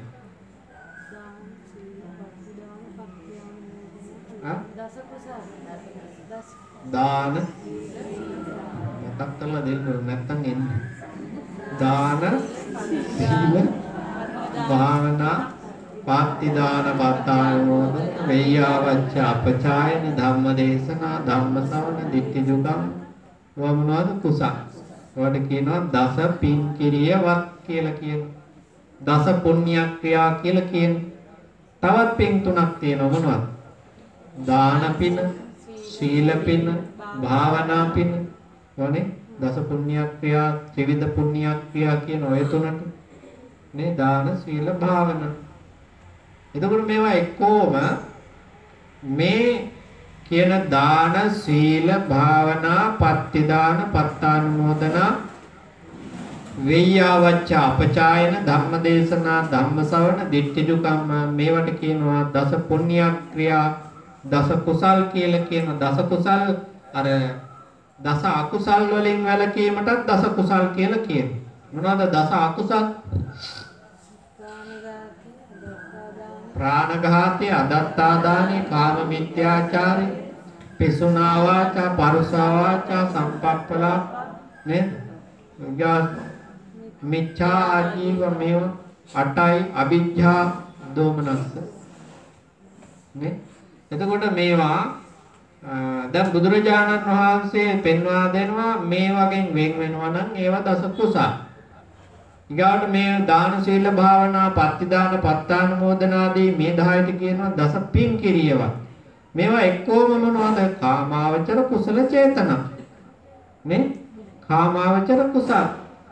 එතකොට දැන් මේ කාමාවචර කුසලයට එහෙනම් දන් දෙන්න, සිල් ගන්න, භාවනා කරන්න, පින් දෙන්න, පින් අනුමෝදන් වෙන්න, බණ කියන්න, වතාවත් කරන්න, ගරු බුහුමන් කරන්න, ඔය නොඑක් දේවල් නොඑක් ආකාරයෙන් කරන්න. හේතුව මොකද්ද? හේතුව වශයෙන් පෙන්වා දෙන්නේ මොකද්ද බුදුරජාණන් වහන්සේ? අවිද්‍යාව. දැන් මේ පින් දහම් කරන එකට හේතුව මොකද්ද? අවිද්‍යාව. දැන් මෙහෙමනේ. දැන් මේ අවිද්‍යාව නිසා මේවා කරන බව ඇත්ත. අවිද්‍යාව පත්‍ය සංඛාරා කියලා බුදුරජාණන් වහන්සේ පෙන්වා දෙන්නේ. එතකොට දැන් මේකෙන් මොකද වෙන්නේ? මේකේන කුසලයෙන් මොකද වෙන්නේ? අවිද්‍යාව තව තවත් දියුණු වෙනවද? එහෙම නැත්නම් විද්‍යාව ටික ලැබෙනවද? නේ? එතකොට දැන් මේකෙන් අවිද්‍යාව වැඩෙනවා නම් වැඩෙන විදිහකුත් තියෙනවා. විද්‍යාව ලැබෙනවා නම් විද්‍යාව ලැබෙන විදිහකුත් තියෙනවා. එහෙම නැත්නම් ප්‍රඥාව පහළ වෙන ක්‍රමයකුත් තියෙනවා. මේ කාම ලෝකයේ තවත් කාම ලෝකයේම රැඳෙන විදිහකුත් තියෙනවා. දැන් අපි දන්නවා මේ කුසල සිත් වලින් ඥාන සංප්‍රයුක්ත කුසල් තියෙනවා, ඥාන විප්‍රයුක්ත කුසල් තියෙනවා. ඥාන විප්‍රයුක්ත කුසල් වලින් මොකද වෙන්නේ? ලෝකයේ යම් ප්‍රාර්ථනාවල් හදාගෙන තවත් මේ ලෝකයේම දැවටෙන එක, ලෝකයේම අතරමං වෙන එක තමයි ඥාන විප්‍රයුක්ත කුසල් වලින් වෙන්නේ. නමුත් ඥාන සංප්‍රයුක්ත කුසල් වලින් මොකද වෙන්නේ? ඔය විද්‍යාව, ඥානය, ප්‍රඥාව කියන එක නේ? ඒක නිසා දැන් මේවා ස්වභාවයේ තේරුම් එකයි මම මුලින් කිව්වේ, මේවා වරදවා තේරුම් ගන්න එපා. මොකද බුදුරජාණන් වහන්සේ මේ කියන සංස්කාර වලට අමතරව දෙයක් පෙන්වලා දීලා නැහැ. මේකෙන් නිදහස් වෙන්න. එහෙම නැත්නම් උදාහරණයක් ගමු. දැන් බුදුහාමුදුරුවෝ පෙන්වා දීලා තියෙනවා අපිට සුගති මාර්ගාංග, නිර්වාණ මාර්ගාංග කියලා මාර්ගාංග කීයක් ගැනද? කීයක් ගැන? 8ක් ගැන පෙන්වලා දීලා තියෙනවා. නේ? 8ක් ගැන පෙන්වලා දීලා තියෙනවා. දුගති මාර්ගාංග 4ක් ගැන පෙන්වලා දීලා තියෙනවා. එක්කම මාර්ගාංග 12ක් තියෙනවා. නේ? මාර්ගාංග 12ක් තියෙනවා මග්ග ප්‍රත්‍යයට අනුව. නැත්තම් මාර්ගාංග 12ක් නැහැ. මග්ග ප්‍රත්‍ය පෙන්වා දෙනවා මාර්ගාංග කීයද? 12. එතකොට මේ 12න් 8ක් තියෙනවා සුගති හා නිර්වාණ මාර්ගාංග කියලා. මොනවද මේ සුගති හා නිර්වාණ මාර්ගාංග? සම්මා දිට්ඨි, සම්මා සංකප්ප, සම්මා වාචා, සම්මා කම්මන්ත, සම්මා ආජීව, සම්මා වායාම, සම්මා සති, සම්මා සමාධි. ඔය කියන මාර්ගාංග 8. දැන් බලන්න කල්පනා කරලා ඔය මාර්ගාංග යෙදෙන්නේ මොන වගේද කියලා. දැන් සම්මා දිට්ඨිය කියලා කියන්නේ මොකටද? සම්මා දිට්ඨියයි කියන්නේ මොකටද? අභිධර්මයේ පෙන්වන්නේ ප්‍රඥා චෛතසිකයට. එහෙනම් ප්‍රඥාව තියෙන්නේ මොන සිත්වලද? ඥාන සංප්‍රයුක්ත කුසල සිත්වල. එහෙනම් ආර්ය අෂ්ටාංගික මාර්ගයේ වැඩෙනවා නම් වැඩෙන්නේ මොන කුසල සිත්වලින්ද? ඥාන සංප්‍රයුක්ත කුසල සිත්වලින්. ඥාන විප්‍රයුක්ත කුසල සිත්වලින් මාර්ගාංග වැඩෙන්නේ. ඒකෙන් නිවන් දකින්න බෑනේ. ඉතින් මේක මේ ඍජුවම තියෙන්නේ බුදුරජාණන් වහන්සේ පෙන්නලා. කෙලින්ම තියෙන්නේ. ආය වෙන දෙයක් හිතන්න දෙයක් නැහැ. එහෙනම් තමන් යම් කුසලයක් කරනවා නම් ඒ කුසලයේ හැම වෙලෙම මොකද වෙන්න ඕන? ඥාන සංප්‍රයුක්ත වෙන්න කරගන්න වග බලා ගන්න ඕන. එක දේවල් කරන්නේ නැතුව. දැන් බණ කියන්න අහම තමයි රටේ නැතිව මතක් වෙන්නේ. මම බලාගෙන වෙලාවකට කතා කරනවා, වෙලාවකට නිදි කරනවා, වෙලාවකට වටපිට බලා ඉන්නවා, වෙලාවකට ලෝකෙ නැති දේවල් කල්පනා කර ඉන්නවා. මොන දිහා බැලුවම මට පේනවා කොහොමද දැන් මොනවද කරන්නේ කියලා. එහෙම එපා. ඒකයි කියන්නේ අන්ධයෝ වගේ කියලා බුදුරජාණන් වහන්සේ. මේ වැදගත් පින්කමකට ඇවිල්ලා නොවැදගත් දේවල් කල්පනා කර කර ඉඳලා කරලා ඒ කරන කුසලයේ තියෙන බලය නැති කර ගන්න. ඒකට තමයි අඥානකම කියලා කියන්නේ. එහෙම කරගන්න එපා. අපි සතියකට සැරයක් නෙමේ සෙනසුරාදා බණහන් වෙන පින්කම් කරන්නේ නේද? එතකොට සතිය පුරාට මොක කරන්නේ නේද? ඒක නිසා මේ වෙලාවට තමන් බොහොම සැලකිල්ලෙන් ඒක කරගන්න වග බලා ගන්න ඕන. දැන් කොහොම හරි දැන් මම කිව්වා ඥාන සංප්‍රයුක්ත කුසල සිත්වල තියෙනවා මොකද්ද? ප්‍රඥා සම්මා දිට්ඨිය තියෙනවා. ඊට සම්මා සංකප්ප කිව්වේ මොකටද? නෙක්ඛම්ම සංකප්ප, අව්‍යාපාද සංකප්ප, අවිහිංසා සංකප්ප. ඔකේ අභිධර්මයේ කිව්වේ මොකටද මේ සම්මා සංකප්ප කියන්නේ? අභිධර්මයේ කියන්නේ මොකටද? සම්මා සංකල්ප කියන එක.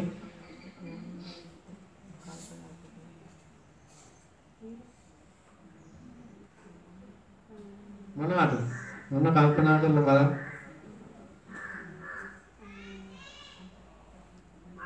මොන චෛතසිකේද?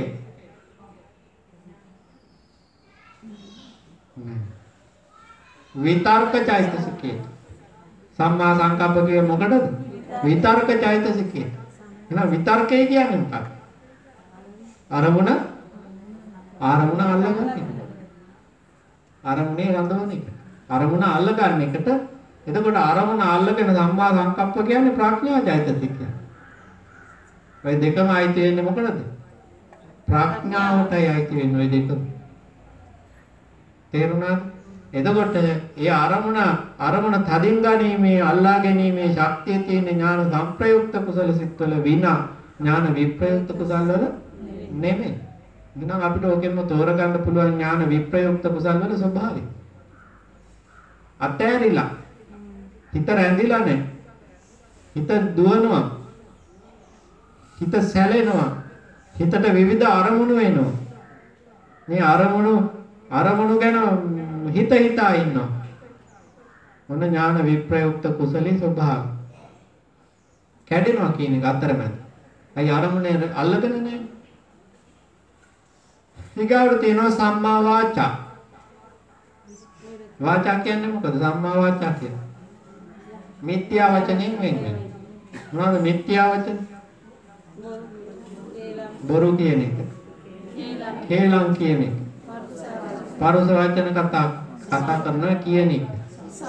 හිස් වචන කතා කරනවා. එතකොට ඒකෙන් වළකිනවා නම් ඒකට කියන මොකක් කියලාද? සම්මා වාචා කියන. අභිධර්මයේ මොකක්ද මේකට කියන්නේ? විරති චෛතසික කියනවා. විරති දෙකක් තියෙනවා. මොකක්ද? මොනවද විරති දෙක?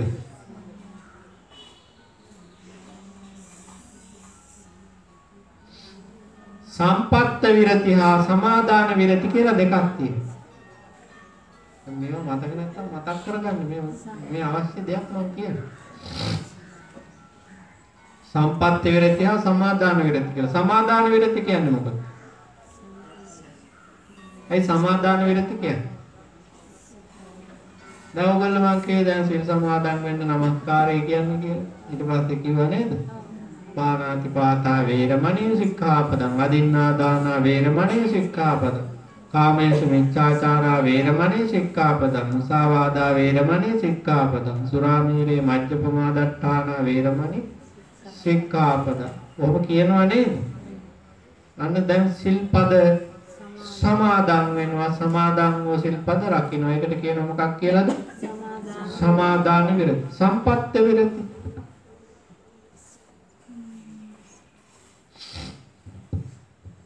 සමහරු ස්වභාවයෙන්ම වගින් වැළකීලා. පැහැදිලිද? සමහරු නෑ නිස්සද්දයි. නේ? දැන් මේවා බලන්න. දැන් මේවා මේ සම්මා වාචා මේ හොඳට හිතට ගන්න. සම්මා වාචා, සම්මා කම්මන්ත, සම්මා ආජීව. මේවා විඤ්ඤාප්ති රූප වලින් මනෝද්වාරේ මානසික ජවන් වශයෙන් ඉපදිලා විඤ්ඤාප්ති රූප හරහා එළියට පනින්න ඕනේ. තේරුණා? දැන් මෙහෙම හිතන්න. දැන් ඕගොල්ලෝ බොරුවක් කියන්න හිතනවා. තාම කිව්වද? නෑ. කිව්ව ගමන් මොකද වෙන්නේ? මිච්ඡා වාචා වෙනවා. එතකන් එක මිච්ඡා වාචා නෙමෙයි. තේරෙනවද මම කියනද? එහෙනම් ඒ කියනකම් හොඳයි. කියපු ගමන් ඉවරයි. ඒක මිත්‍යා වචනයට වැටෙනවා. දැන් මේක අපි කියනවා අනුසය අවස්ථා තුනක් තියෙනවා. මොනවාද අනුසය අවස්ථා තුන? අනුසය අවස්ථාව, පරිඋත්ථාන අවස්ථාව, වීතික්‍රමන අවස්ථාව. දැන් මේ කියන කාය වචී ద్వාරයෙන් හෝ කාය ద్వාරයෙන් එළියට පනින වෙලාව තමයි යම් ක්‍රියා වශයෙන් හෝ වචන වශයෙන් බාහිරට මුදාහරින වෙලාවට තමයි කියන්නේ මොකද්ද? වීතික්‍රමන අවස්ථාව කියන්නේ. නේ? එතකොට වීතික්‍රමන අවස්ථාව මනෝද්වාරික ජවන් වශයෙන් ඉපදිච්ච ඒ ජවනයන්ගෙන් උපදවන විඤ්ඤාප්ති රූප හරහා තමයි මේ කියන දේවල් කියන්නේ කරන දේවල් කරන්නේ. තේරුණා? එතකොට එහෙම නොවුනා නම් එහෙම. එසේ නොවුනා නම් එහෙම ඒක පරිඋත්ථාන අවස්ථාවේ නවතිනවා. නේ? පරිඋත්ථානයේ අවස්ථාවේ නවතිනවා. නමුත් දැන් අපි දන්නවා සෝවාන් ආදී මාර්ගසිත උපදිනකොට ඒ අනුසය ධර්මය තමයි ප්‍රහාණය වෙන්නේ. පැහැදිලි? දැන් හොඳයි. සෝවාන් මාර්ග ඥාණයෙන් ප්‍රහාණය කරන අනුසය මොනවද?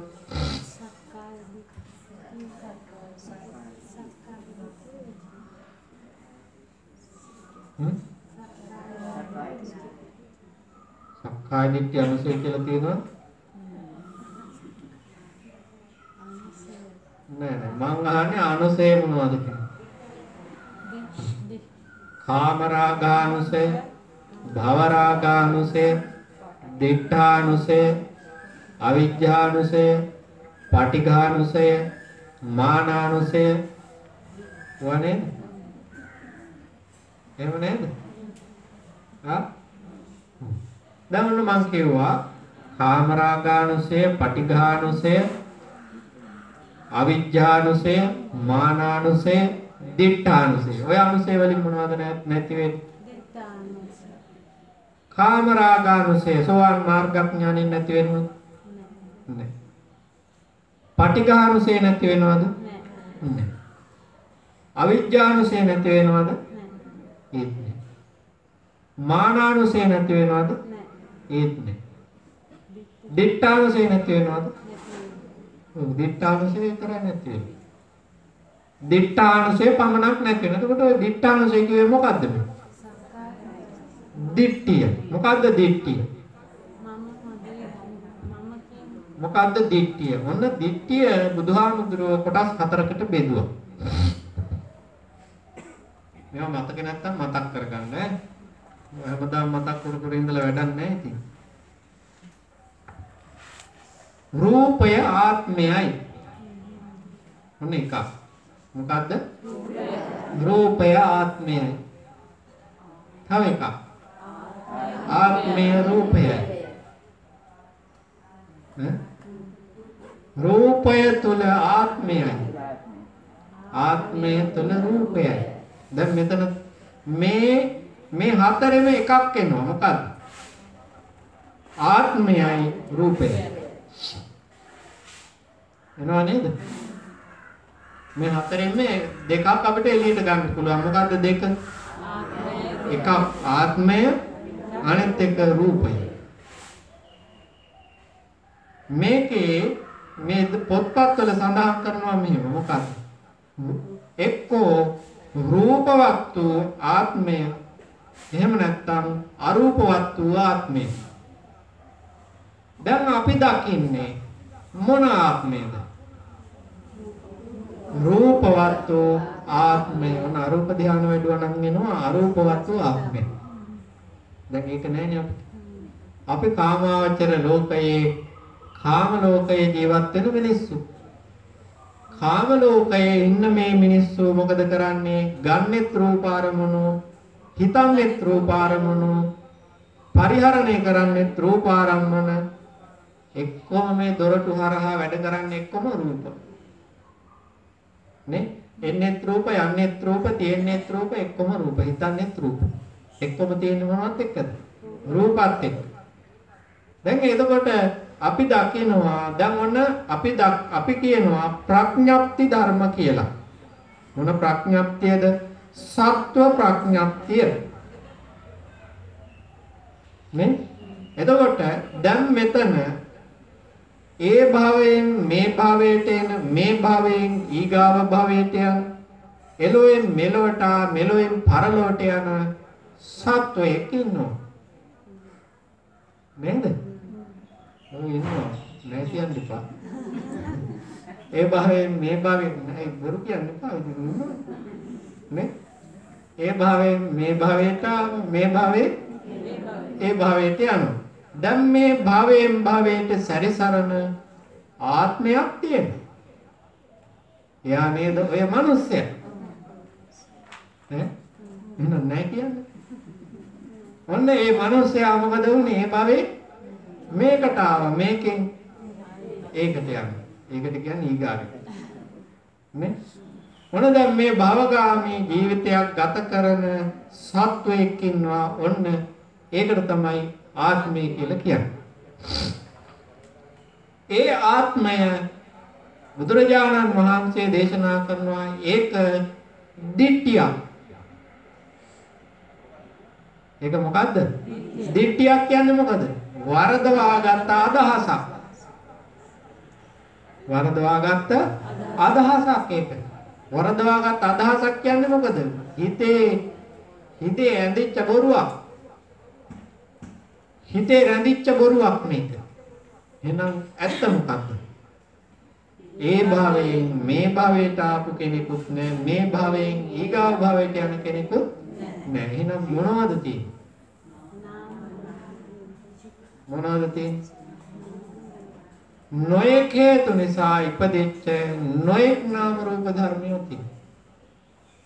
ඒ නාම රූප ධර්මියෝ එතන උපදිනවා එතනම නැති වෙනවා. නේද? ඒ ඉපදිච්ච තැන මොකද වෙන්නේ? ඉපදිච්ච තැනම නිරුද්ධ වෙනවා. ඒ භවයෙන් මේ භවයට ආපු මොනම දෙයක්වත් මොකක්වත් නැහැ. තියෙනවද? තියෙනවද කියලා කල්පනා කරලා බලන්න. ඉතින් අන්තිමට ඒ නාම රූප ධර්මියෝ ඒ භවයේ ඉපදුනා නිරුද්ධ වුණා ඉපදුනා අත්තත් බලන්න බොරුද කියලා මේක කල්පනා කරන්න. මේ නාම රූප ධර්මයන්ගේ අවශ්‍ය කාලය කොච්චරද? නාම ධර්මයන්ගේ ආශ කාලේ චිත්තක්ෂණයේ රූප ධර්මයන්ගේ ආශ කාලේ චිත්තක්ෂණ 17යි. එතකොට මේ නාම රූප ධර්මය මේ භවයෙන් මෙහෙට ඇවිල්ලා මෙහෙන් ඊගාවට යන්න පුළුවන්ද බලන්න. පුළුවන්ද? ඉතින් දාර කරත්තයක් අල්ලු කරන් යනවා වගේ යන්න පුළුවන්ද මේක? බෑ.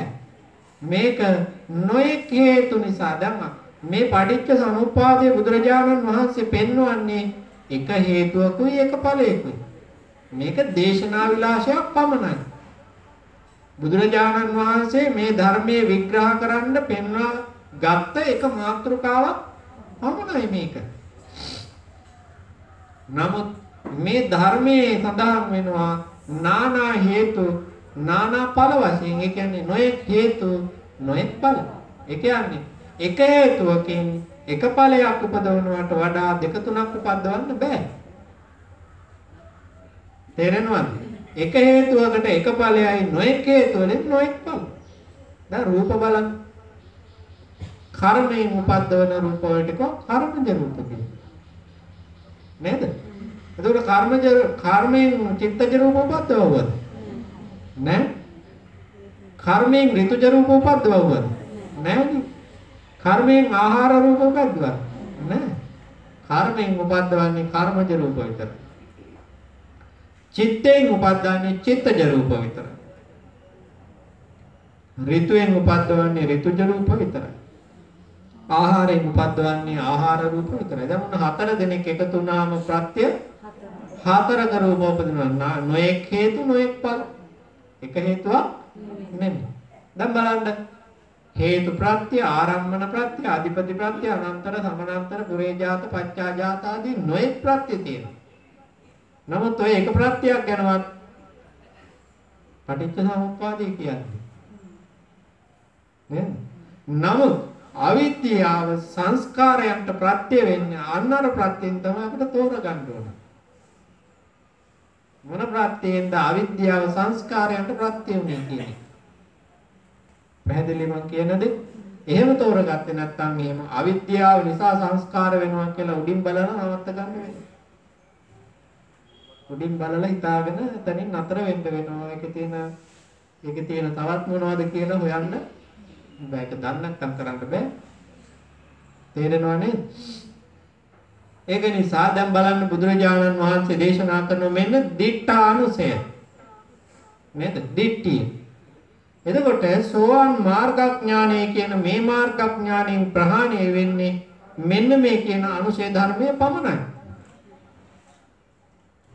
වෙන කිසිම අනුශේ ධර්මයක් මේ කියන සෝවාන් මාර්ගඥාණයෙන් ප්‍රහාණය වෙන්නේ නැහැ. එහෙනම් ඒවා අනුශේ වශයෙන් මේ චිත්තය තුල තියෙනවා. අරමුණක් ආවහම මොකද වෙන්නේ? පරිඋත්ථාන වෙනවා. ඊට පස්සේ වීතික්‍රමන අවස්ථාවට යනවා. තේරුණාද මම කියන්නේ? ඒක දැන් මොකද දැන් අපි කතා කරමින් හිටියේ මේ මාර්ගාංග ගැනනේ. ඒකයි කියන්නේ මේ දිට්ඨානුසය කියන එක පමණක් මේ සෝවාන් මාර්ගඥානෙන් ප්‍රහාණය වෙනවා. එතකොට ඊගාවට දැන් අපි කව සම්මා වාචා සම්මා කම්මන්ත. මිත්‍යා කර්මාන්තයෙන් වෙන වෙනවා. මොනවද මිත්‍යා කර්ම? ප්‍රාණඝාත, අදත්තාදාන, කාම මිත්‍යාචාර ආදී ඒ කයින් කරන වැරදි. නේ? එතකොට ඒ වගේ වෙන්ව වාසය කරනවා නම් සම්පත්‍ය විරති, සමාදාන විරති කියලා දෙකක් නේද? එතකොට ඒ වගේ වෙන්ව වාසය කරනවා නම් වනේ විරති. ඒවට කියනවා විරති චෛතසික කියලා. තේරුණාද? ඊගාවට සම්මා ආජීව. සම්මා ආජීව කියන්නේ මොකද? මිත්‍යා ආජීවයෙන් වෙන්නේ. මිත්‍යා ජීව කියන්නේ මොකක්ද? අර සම්මා වාචා සම්මා කම්මන්ත කියන මෙන්න මේ දෙකටම අයිති ටිකයි. වංචාවක් නොකර ඉන්නවා නම් අන්න ඒකයි. ඒකට තමයි කියන්නේ මිත්‍යා ආජීවයෙන් වෙන්නවා කියන්නේ. එතකොට මේකත් මොකද්ද? විරතියක්. මේ විරති අනිවාර්ය කොහෙද? විරති අනිවාර්යෙන් ලැබෙන්නේ. විරති අනිවාර්යෙන් ලැබෙන්නේ මොන කුසල සිත්වලද? විරති කියන්නේ මෙන්න මේ කියන සීලය අනිවාර්යෙන් තියෙන්නේ කොහෙද? මොන සිත්වලද? නෑ. ලෝකෝත්තර සිත්වල විතරයි. මොනවාද ලෝකෝත්තර සිත්? දැන් අර ඔයගොල්ලෝ රතන සූත්‍රය කියනවා නේද? මොකද ලෝකේ මාර්ගඵලලාභියෝ කියලා අමුතු විදියක් නේ හිතාගෙන ඉන්නේ. නමුත් හිතා ගන්න හොඳම කාරණා තියෙනවා මිනිස්සු හිතන්නේ නැති එකයි වෙලා තියෙන්නේ. තේරෙනවද? දැන් අර කිංචාபிසෝ කම්මං කරෝති පාපකං කායේන වාචා උදචේතසාව අබබ්බෝ සෝතස්ස පටිච්චාදාය අබබ්බතා දිට්ඨ පදස්ස ඉදම්පි සංගේ රතනම් පනීතං ඒතේන සච්චේන සුවත්ති කිංචාபிසෝ කම්මං කරෝති පාපකං මේ ඒ කියන්නේ අර සෝවාන් මාර්ගඥානෙ ලබාගත් කෙනාගේ කිංචාපිසෝ කම්මං කරෝති පාපකං එයාගේ අතිනුත් වෙනවලු මොනවද? පාප ක්‍රියා ඇති වෙනවලු. හේතුව අපිට හොයාගන්න පුළුවන්. ඇයි හොයාගන්න පුළුවන් කියන්නේ? අපිට තේරුම් ගන්න පුළුවන්. ඒක ඇත්ත. ඇත්ත කියන්නේ ඇයි? දැන් බලන්න. ඔය කියන විරති අනිවාර්යෙන් ලැබෙන්නේ මාර්ග සිත්වල හා ඵල සිත්වල විතරයි. තේරුණාද? එතකොට යම් පුද්ගලයෙක් සෝවාන් මාර්ගඵලයටපත් වුණා නම් එයාට එක් සෝවාන් මාර්ග චිත්තයක් හා සෝවාන් ඵල සමාපත්තියට සමවැදීමේදී පමණක් සෝවාන් ඵල සිත් උපදිනවා. තේරුණා? අනිත් හැම වෙලාවෙදි මේ පුද්ගලයාට පහළ වෙන්නේ මොන සිද්ද? මොන සිද්ද? මොන සිද්ද? ඉස්සෙල්ලම කියන්න තියෙන එයාට පහළ වෙනවා ditthිගත විප්‍රයුක්ත ලෝභ මූලික සිත් හතරක්. එයාට පහළ වෙනව මොනවද? ditthිගත විප්‍රයුක්ත ලෝභ මූලික සිත් හතරක් පහළ වෙනවා. දෝමනස්ස සාගත සිත් දෙකක් පහළ වෙනවා. උද්ධච්ච සංප්‍රයුක්ත මෝහ මූලික සිතක් පහළ වෙනවා. සිත් කීයක් පහළ වෙනවද? අකුසල සිත් 7ක් පහළ වෙනවා. පහළ වෙනවනේ? පහළ වෙනවා. ඊගාට යාට පහළ වෙනවා කාමාවචර කුසල සිත් 8ක්. මොන කාම ලෝකේ ඉන්නකොට. එහෙනම් මෙයා ගැතින් ඊගාවට මොකද? දැන් මෙයා සෝවාන්නා කියලා පැය 24ම සෝවාන් ඵල සමාපත්තියට සමවැදිලා ඉන්නවද? ඉන්නවද? නෑ. එයා අර අපි භාවනා කරනවා වගේ අපි දැන් භාවනා කරන්න උදේ යන්නේ අන්න ඒ වගේ Tamanට උවමනා විටකදී පමණ ඵල සමාපත්තියට සමවදිනවා. අනිත් හැම වෙලේම මේ පුද්ගලයාට පහළ වෙන්නේ මොනවද? අන්න අර මං කියපු අකුසල සිත කුසල සිත. එතකොට අර අකුසල සිත් වලින් එයාගෙන් අකුසලයක් වෙන්න බැරිද? පුළුවන්. කුසල සිත් වලින් කුසලයක් වෙන්න බැරිද?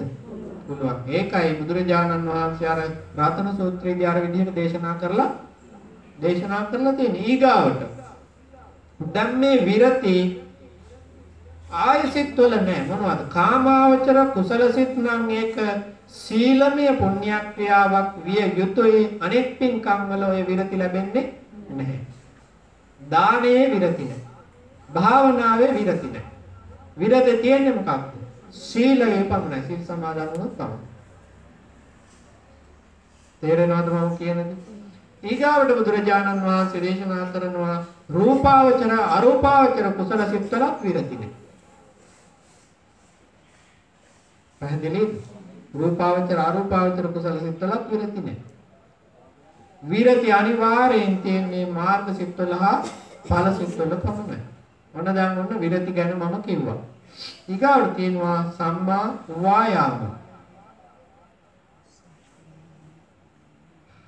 සම්මා වායාම කියන්නේ මොකක්ද? උපන්න අකුසල් ප්‍රහාණය නැත්නම් නැති කරගන්න කරන වෑයම, නූපන්න අකුසල් උපදින්නේ නැතුව තියාගන්න කරන වෑයම, නූපන්න කුසල් උපදවා ගන්නත් උපදවාගත් කුසල් දියුණු කරගන්නත් කරන වෑයම කියනවනේ මෙතන. එහෙනම් මොකක්ද මේ? වීර්ය චෛතසිකය. මොකද කියන්නේ මොකක්ද? වීර්ය චෛතසිකය කියලා අභිධර්මයේ. ඒකත් චෛතසිකයක්. විතක්ක විචාර අදිමොක්ක විරිය නේ? විරිය කියන්නේ වීර්ය චෛතසිකය. ඊගාවට සම්මා සති. සති කියන්නේ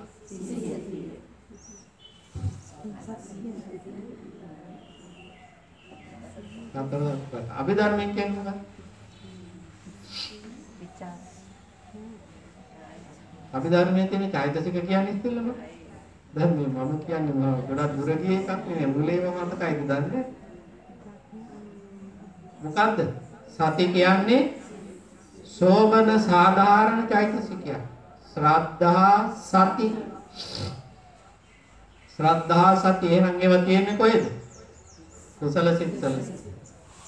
කුසල සිත්වල විතරයි තියෙන්නේ. ඒවා තියෙනවා ඥාන විප්‍රයුක්ත සංප්‍රයුක්ත ඕන සිත්. පැහැදිලිනේ? ඊගාවට සම්මා සමාධි.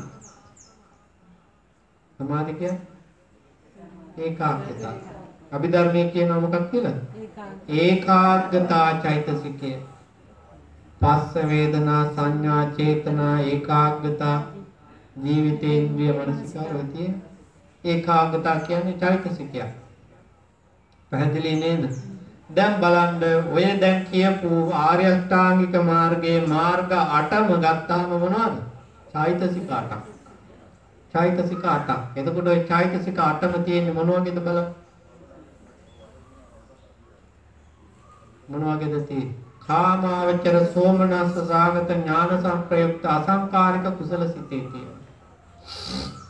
සසංකාරික කුසල සිතේ තියෙනවා. උපේක්ඛා සාගත ඥාන සංප්‍රයුක්ත අසංකාරික කුසල සිතේ තියෙනවා. උපේක්ඛා සාගත ඥාන සංප්‍රයුක්ත සසංකාරික හිතේ තියෙනවා. ඔන්න ඔය කියපු චෛතසික 8ම එක අවස්ථාවකදී ඒ මොකක්ද? සිල් සමාදන් වුණොත් තියෙනවා විරති. සිල් සමාදන් වුණේ නැත්නම් විරති නෑ. විරති නැහැ කියලා මාර්ගාංග වැඩෙන්නේ නැද්ද? වැඩෙනවා. ඇයි වැඩෙනවා කියන්නේ? එයා ඒකෙන් කියන්නේ දුස්සීලව ඉන්න ඕන කියන එක නෙමෙයි. සිල් සමාදන් දැන් අපි ඕන දෙයක් කරන්න යනකොට මොන පින්කම කරන්න ගියත් සිල් සමාදන් වෙනවනේ නේ. බණ අහන්න ගියත් වෙන දෙයක් කරන්න ගියත්. එහෙම නේද? දැන් මේ කාමාවචර කුසල චිත්තයක් ගත්තාම කාමාවචර කුසල් 10කට බෙදලා තියෙන ඔය හේතුව නිසා. දාන සීල භාවනා පත්‍ය දාන පත්තානුමෝදන ආදී වශයෙන්. ඒවා එකින් එකට වෙනස්. දැන් හොඳයි මම උදාහරණයක් කියන්නම්. ඕගොල්ලෝ අතු ගන්නවා. දැන් ඔය තියෙන මල් ආසන පිහ දානවා. පිහ දානවා මේක මොන කුසලයක්ද?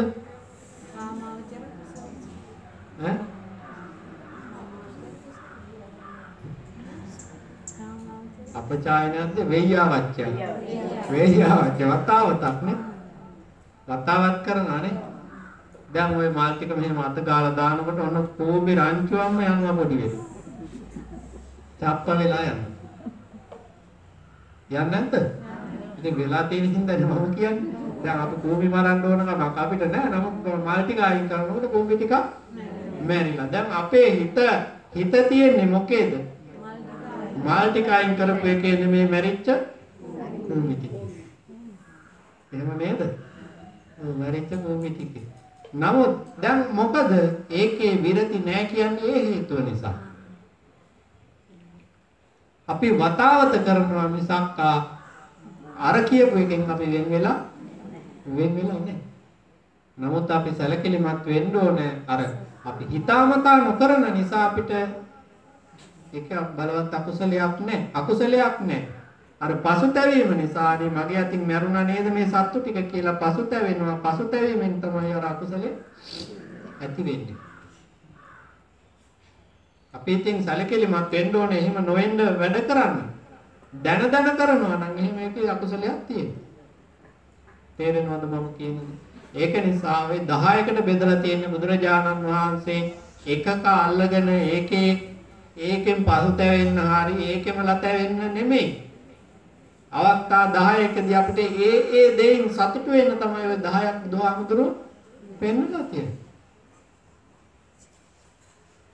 ඒක නිසා ඒ කාමාවචර කුසල සිත්වල ඔය කියන දේ තියෙනවා. දැන් මේ කාරණා මේ විදිහට ඉතින් තව විස්තර කරන්න ඕන කරුණු ගොඩාක් තියෙනවා. ඒවා කොහොම මේ වගේ වෙලාවකදී විස්තර කරලා අවසන් කරන්න බෑ.